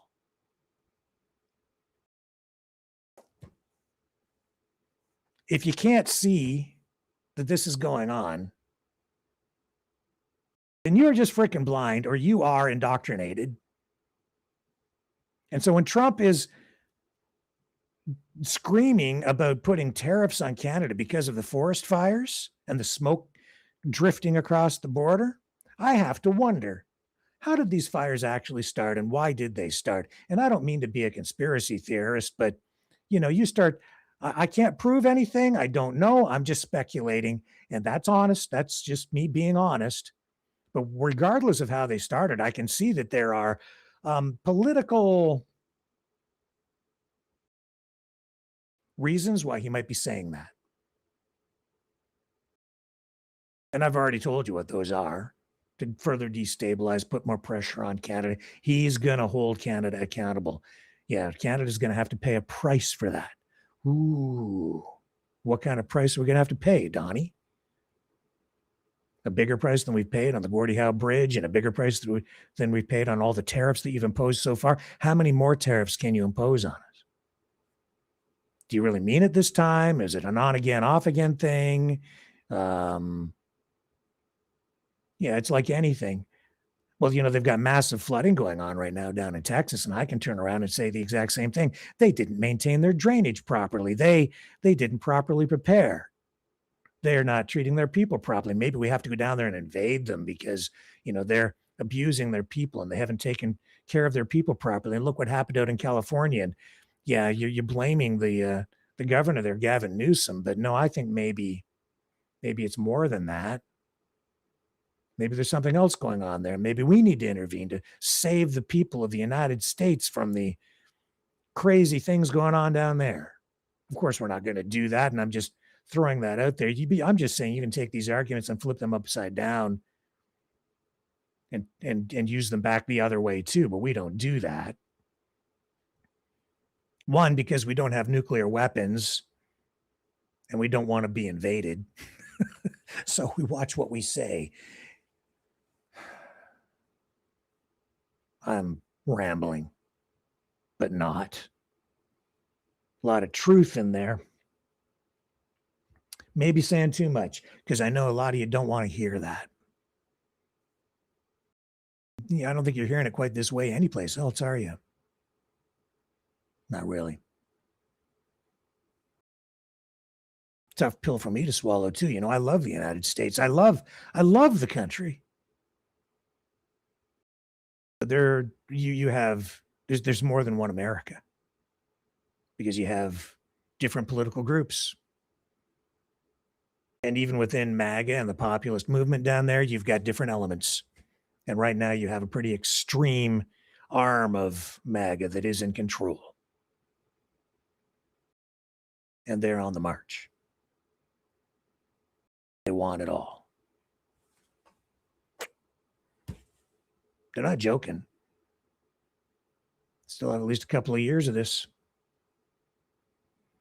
See what happens in the midterms. See if he maintains his power or if he gets neutered. If he gets a shellacking in the midterms, if they end up with a more resilient opposition after, then a lot of this might be stopped. But I wouldn't count on it.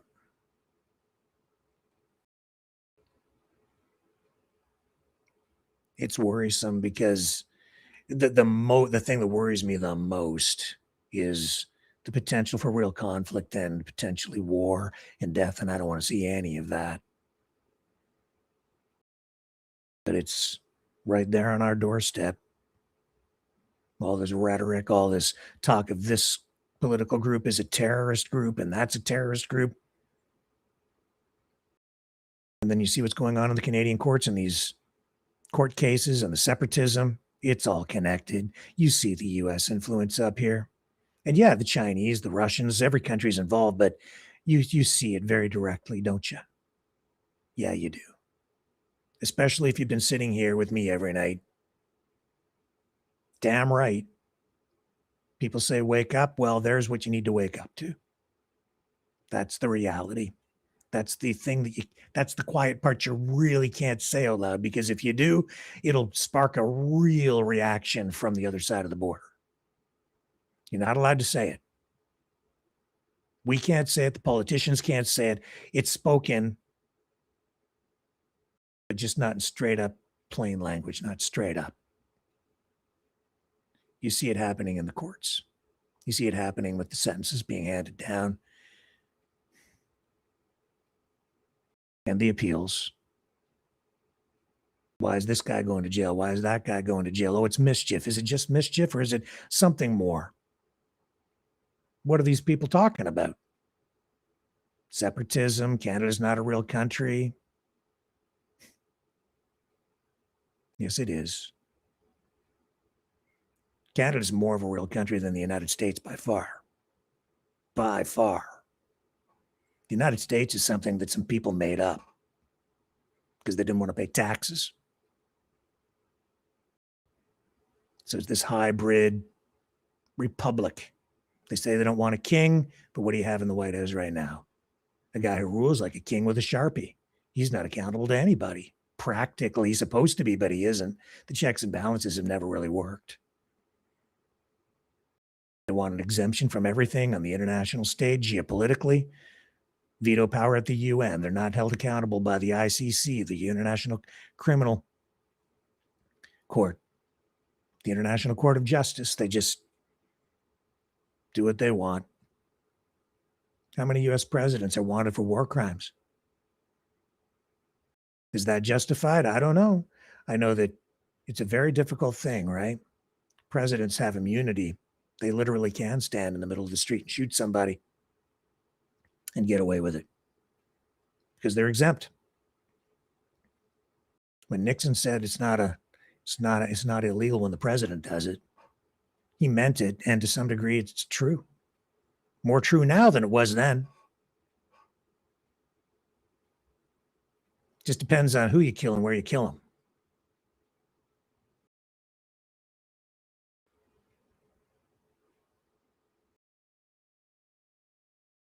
Don't get me wrong, man. I do love the United States, and because there are people, there have been presidents who take the rule of law seriously. They take people's rights seriously. They do defend people's rights. They do try to live up to the ideal, to the promise of America. Not this guy. Unless your ideal is profit, pure capitalism, which I do not support. I'm a conservative. I'm not a pure capitalist because I see, like, you have to understand what capitalism really is. I'm a free market capitalist. Yes. I'm a free market guy. I'm about freedom. Am I a pure capitalist? No, because a pure capitalism it really does result in a form of slavery. Because you have people who have all the capital, the money, when you define it in that manner, who then get to control everything and produce nothing. There can be services, and banking can be a service, and you can provide through that. But when it gets grotesquely out of control, and when it becomes something that is controlled capitalism, fascistic capitalism, or even communistic capitalism, whatever form of it that you want to overlay onto it, if it's controlled and it's not free market, then it's not fair. And if it's not fair, and if it's not open to people, to everybody, then we've got a damn problem. Then it is truly rigged. And that is exactly what Trump has been doing. It isn't just about the elections, man. This guy's trying to rig everything, especially the economy and the rules, the SEC rules, the rules on cryptocurrency. He doesn't want any. That's the point. So he's made sure there aren't any. That's the point. That's how he's made $1.5 billion on cryptocurrency alone. with a pump and dump scheme repeatedly at the expense of people who can't afford it. And yet people still support him because they don't understand how it works. They don't understand the economics. They don't understand the fiscal side. They don't understand the scam.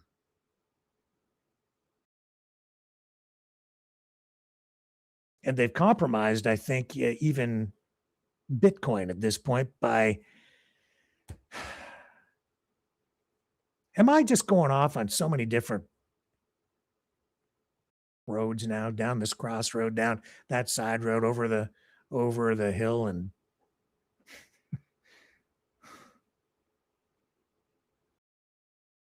it's terrible what's going on.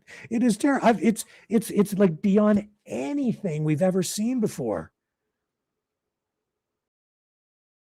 And we have at least 2 years of this left, unless he croaks from a McDonald's heart attack or something. It could happen. I don't know. But then maybe, just like, maybe he'll get his testosterone screening, and they'll get him jacked back up again. and he'll get all buffed out, and he'll start lifting weights and going to the gym, and the next thing you know, him and PDT will be leading the troops over the hill to take over the next country. Maybe he could just do it single-handedly. He'll just get all jacked up on his tea, and they'll have a Boston Tea Party. Oh, man, it's so stupid.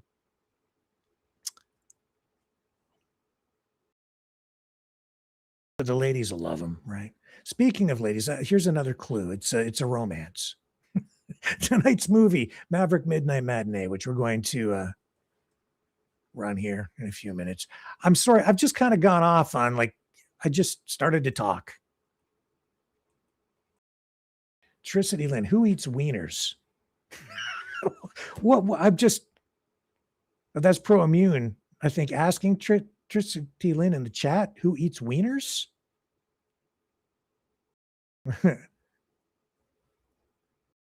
People have no idea what you need to put in your diet. I don't know what you guys are even talking about.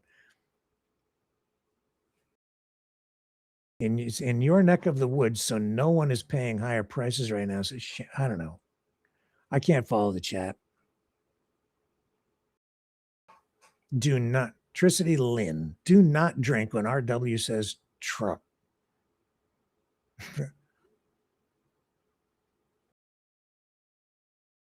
A few conspiracy theories in there, and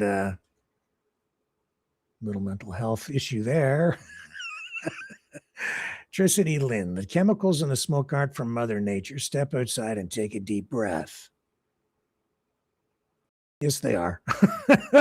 Yeah, it's the wood. And when wood burns, it does create toxins.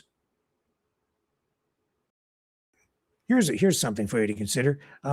Everything is natural, even synthetic things, because everything that is already present in the world and the universe.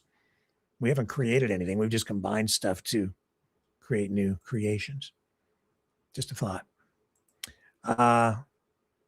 Anyway, any guesses on the movie so far? Food prices and groceries. Hot dogs. Linda says wieners, hot dogs, yeah. You have to buy the good quality hot dogs. If you don't, you'll get sick. If you buy my experience is, if I eat like the no-name cheapo hot dogs, I feel like I'm sick as a dog. They make me sick. I don't eat them. I stay far away from them. But if you buy the the higher quality ones, like the Maple Leaf Top Dogs, I'm a hot dog connoisseur. You get away with that, but I don't think any of them are very good for you, especially if you have high blood pressure. I'm sure that they're not good for you because they're loaded with sodium. Maureen, I don't eat hot dogs. Yeah, it's probably wise. I rarely ever would eat hot dogs anymore either. And Canadians now highest consumer of bacon because they can't afford bacon. Are you kidding me? Bacon is super expensive. Bacon is very expensive. $7 a package now.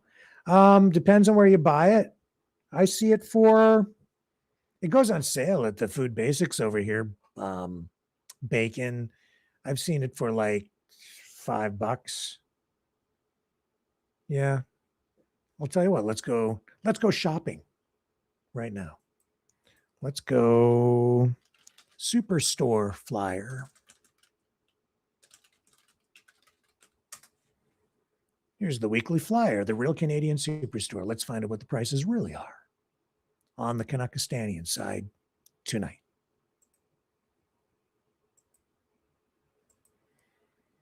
Here we go. Flyers and deals. This is not an ad. I am not getting paid to bring you the Superstore flyer ads. So here you go. Flyer deals. Just in. Spaghetti, $1.97. Penne. Chewy chocolate chip granola bars, $2.50. $1.49 a pound for tomatoes on sale, half price. So there's that. Peanut butter, $4.50 for the no-name brand. Haven't eaten peanut butter in a long time either. You guys into peanut butter? I used to be when I was a kid, not so much anymore. Sometimes I just don't anymore. Maybe I should. Is that good for you? It's so sticky. How do you even digest it? I wonder. So cucumbers, $2.75, 54% off. That's pretty good. Blueberries, they're good for you, $2. Lean ground beef, $5.44. It's grass-fed too. That's supposed to be better for you. And $5.99 a pound for lamb shoulder chops. Pork tenderloin on sale, 50% off. If you buy the stuff on sale, you certainly save a lot. What else do we have here? Fresh Atlantic salmon fillets, $10 a pound. It's always been expensive. Cereal is a crazy price, man. Sometimes when I look at the cereal, you have to buy that stuff on sale now, because if you don't, you have to mortgage your damn house. Not that Lucky Charms should even qualify as a cereal. It's just sugar. It's marshmallows. Do you feed your kids that? I can't even eat that stuff, man. I've never been able to eat that stuff.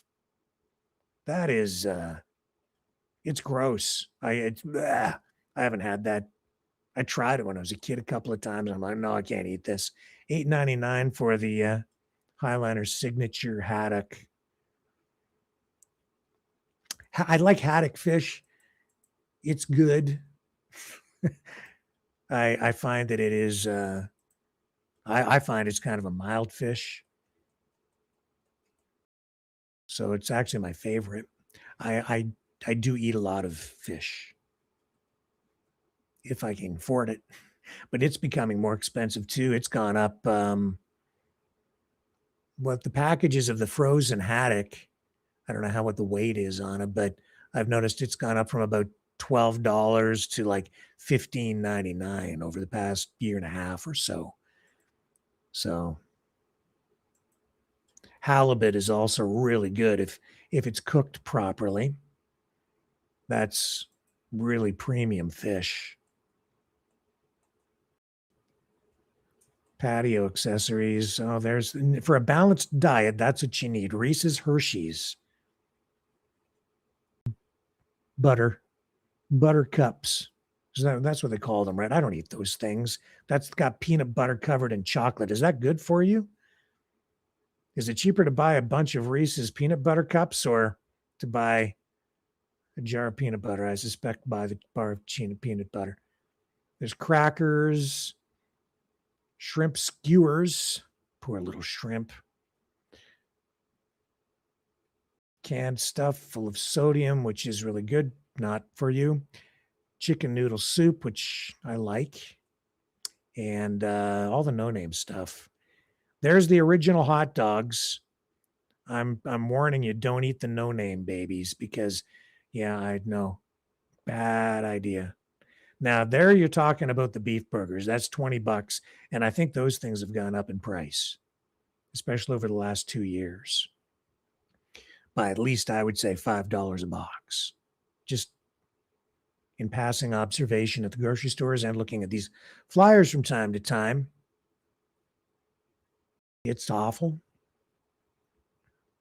Yeah, prices are definitely up. Corn syrup. Yeah, that's just pure sugar made from corn. Corn syrup, corn this, high fructose corn syrup in your soda. Both wash $4. How are you guys finding the prices in the flyer? Is it a crime? Some of it is. If you're buying stuff at regular price, yeah, it's a tough row to hoe, that's for sure. Potatoes, russet potatoes, $5. They put them on sale here regularly. You can get them for like $2, $2.50 for like a 10-pound bag of potatoes. Not all the time, but sometimes $2.50. No-name naturally imperfect apples, which would be just fine. They look a little odd. They're like little misfits, and they'd be perfect for a maverick like myself. I like imperfect apples are fine. There's also a service out there where they sell imperfect food, and you can subscribe to it apparently, and they'll deliver it right to your door, and you can save a bundle of money. I'm not sure what the service is called, the name of it, but I've been hearing about it. Some people are saving quite a bit of money that way. Delivered to your door. It's just that it's like, well, it would be like these beans, but they're bent beans or something. They're maybe they grow them in a nuclear power plant, and the radiation just you get a deformed beans at a discount price. Oranges, $4. So where's the beef? Pork shoulder blade sticks got to be in here somewhere. What is the price of beef? Impossible ground beef. Why is it impossible? It's plant-based. That's why. Because it's not possible that it would actually be real meat. It's fake. Save $3.99. They have to put that stuff on sale or no one would buy it, except the insane people. Do any of you eat that stuff? I don't eat it. Schneider's Red Hots original hot dogs are Maple Leaf Natural top dogs. Those are the ones that if I eat those, I don't feel awful, but I'm certain they're not good for you. As has been said to me, don't ever eat anything with the name dog in it. And anytime I talk about that stuff, Cosmo gets nervous. Wild sockeye salmon burgers. $14. Do you think they really put salmon in those burgers? The president's choice. Well, how you find I'm going to look in the chat. What are you thinking of the prices? Yeah, nothing wrong with imperfect vegetables at all. That's right.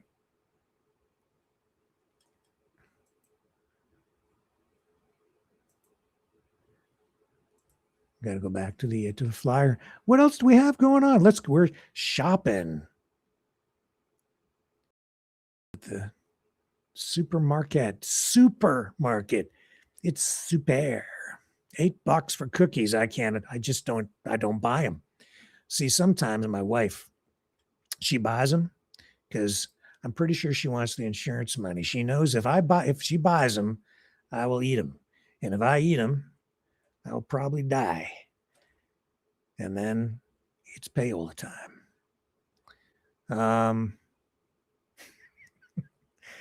It's a female conspiracy.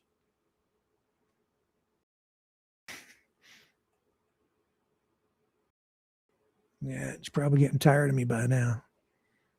Oh, I know what I'll do. I'll feed them a lot of cookies. and then he'll croak and I'll cash in. Probably more truth to that than you know.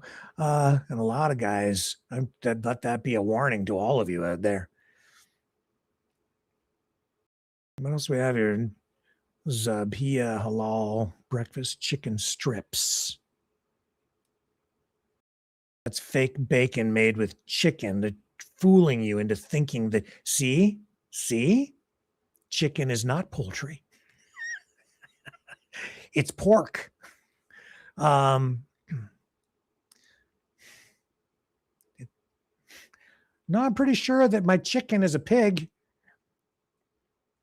and a turkey is a cow and the salmon is a cow because it's a burger now. In-store take and bake pizza, $12. If you order a pizza now, man, I haven't done that in so long because it's just way too expensive. What do you find? Like, unless you go into what I don't eat out at all anymore. It's just too much money. But if you go to Little Caesars or someplace like that, I guess you can get stuff reasonable. But I can't. I just, maybe I'm too old. But just like cheap hot dogs, if I eat some of that like chain pizza place stuff like Domino's and Little Caesars, it's just not good for you. It doesn't make you feel good. It does not especially when you get older. You got to take care of yourself, you know. If you want to make it past, 40 like me.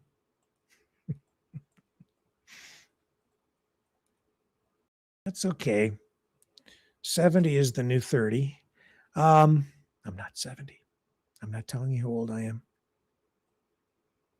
Catelli, spaghetti, $2.50. So I don't know. These are all sale prices though, right? So this is not giving you an indication of what just regular price stuff is so much.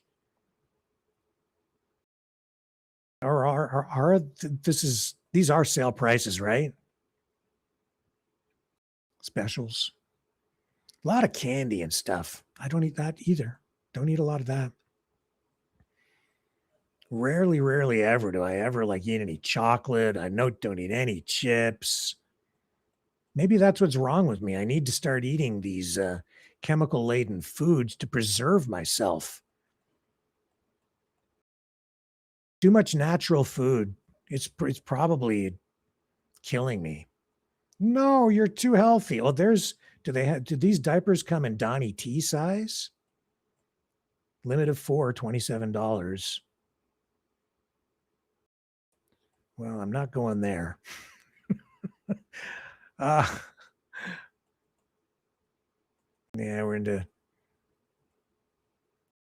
personal care items and stationery, pens.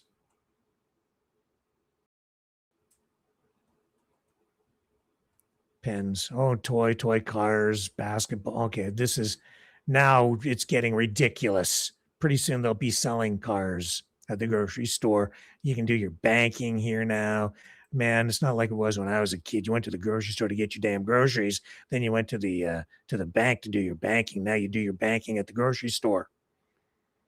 Well, how come I can't buy my groceries at the bank? There's something wrong with that picture. Just saying. World. Through violence and through terror, they once again seek to impose their ugliness on all of us. The old dogma was wrong. The old dogma was wrong. None of this is driven by idealism. It is not utopian. In fact, it is the opposite. One of the criticisms you sometimes hear of communism, for example, is that it sounds good in theory, but it never works in practice. That's actually not true. Communism does not sound good in theory. The world it envisions for all of us is small, flat, gray, leveled of all exception, drained of all that is good and noble in the human soul. The world it envisions is a world without courage, a world without creativity or ambition, a world without heroes or glory or great causes to strive towards. a world without miracles, without myths, without men who rise above the rest to do incredible and extraordinary things. And the world communism envisions is a world without God. For these architects of revolutionary violence, the towering achievement of our civilization, for them, it's an unbearable humiliation. Yeah, you know, the thing here is, though, you can see that this is just the age-old face-off between communists and fascists. Same old play, same old script. Just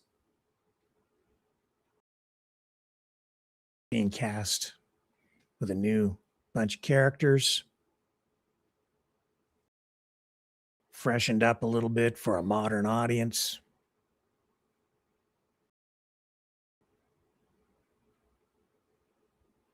He's sitting there saying that, you know, it's communism devoid of exceptional men.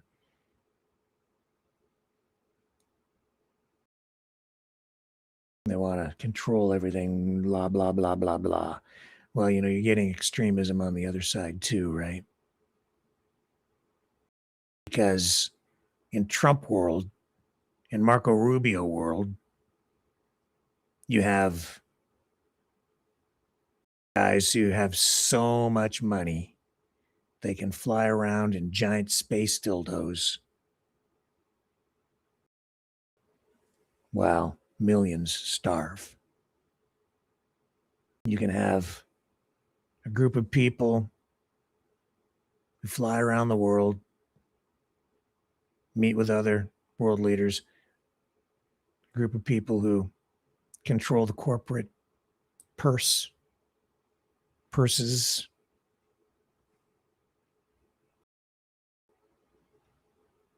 and sit shoulder to shoulder, elbow to elbow with the power brokers from government, in league with them. We saw it in China. That's not the people. That's not a government of the people. That's a government of the oligarchs. Working hand in glove with the government. That's just extremism on the other side. And if you want to deprive people of opportunity, if you want to deprive people of equal opportunity, that's also what you're hearing in Rubio's speech right there. I'm not in favor of any kind of terrorism or people tearing anything down. But I see both sides. And the reality, I think, is not on either extreme end.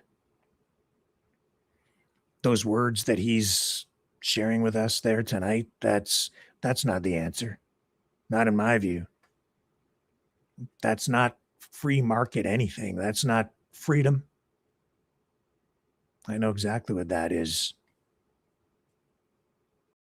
That's the dark side of America.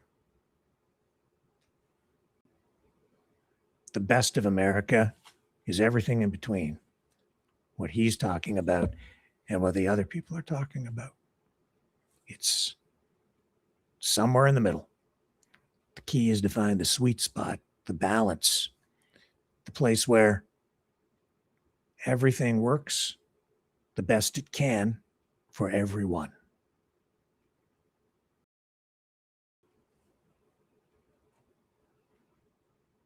Let's take a break.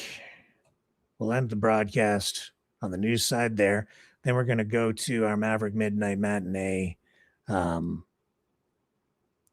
movie tonight. I don't think anybody guessed. I gave such vague clues. It's hard for me to give clues that would give anybody without giving it away on this one. It's a movie made in the 1950s. And it's a love story. That's as far as I'm going. If anybody guesses it, I'll send you a free t-shirt. I don't know how else to give clues, though, just giving it away. But it's a good one. It's a good one. And since we were talking tonight about groceries, well, you know what I have to run to end the broadcast tonight. Before I do that, just a reminder that if you want to join us for the movie, the watch party, which is just about to begin, you have to go to our Rumble channel or one of the other platforms. If you're on YouTube, we're going to shut it down over there. We can't run these things on YouTube. They don't like it. We get in trouble if we do that, and we don't want to get thrown in YouTube jail, so we're banished.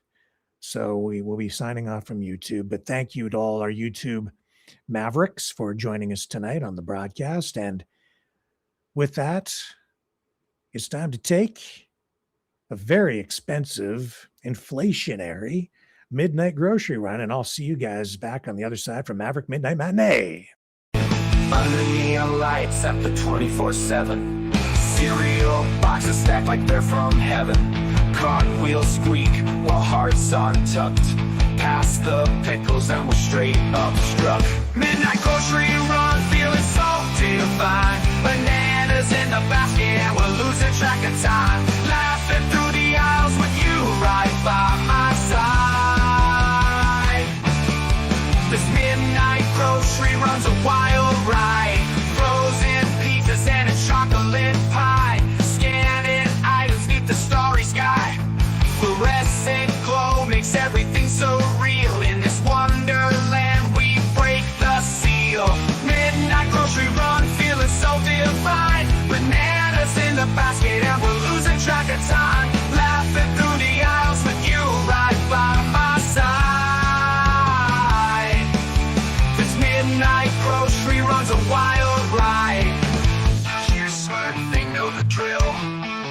Moonlit moments give a midnight thrill. We dance down our floor like no one sees. Just some dreamers lost in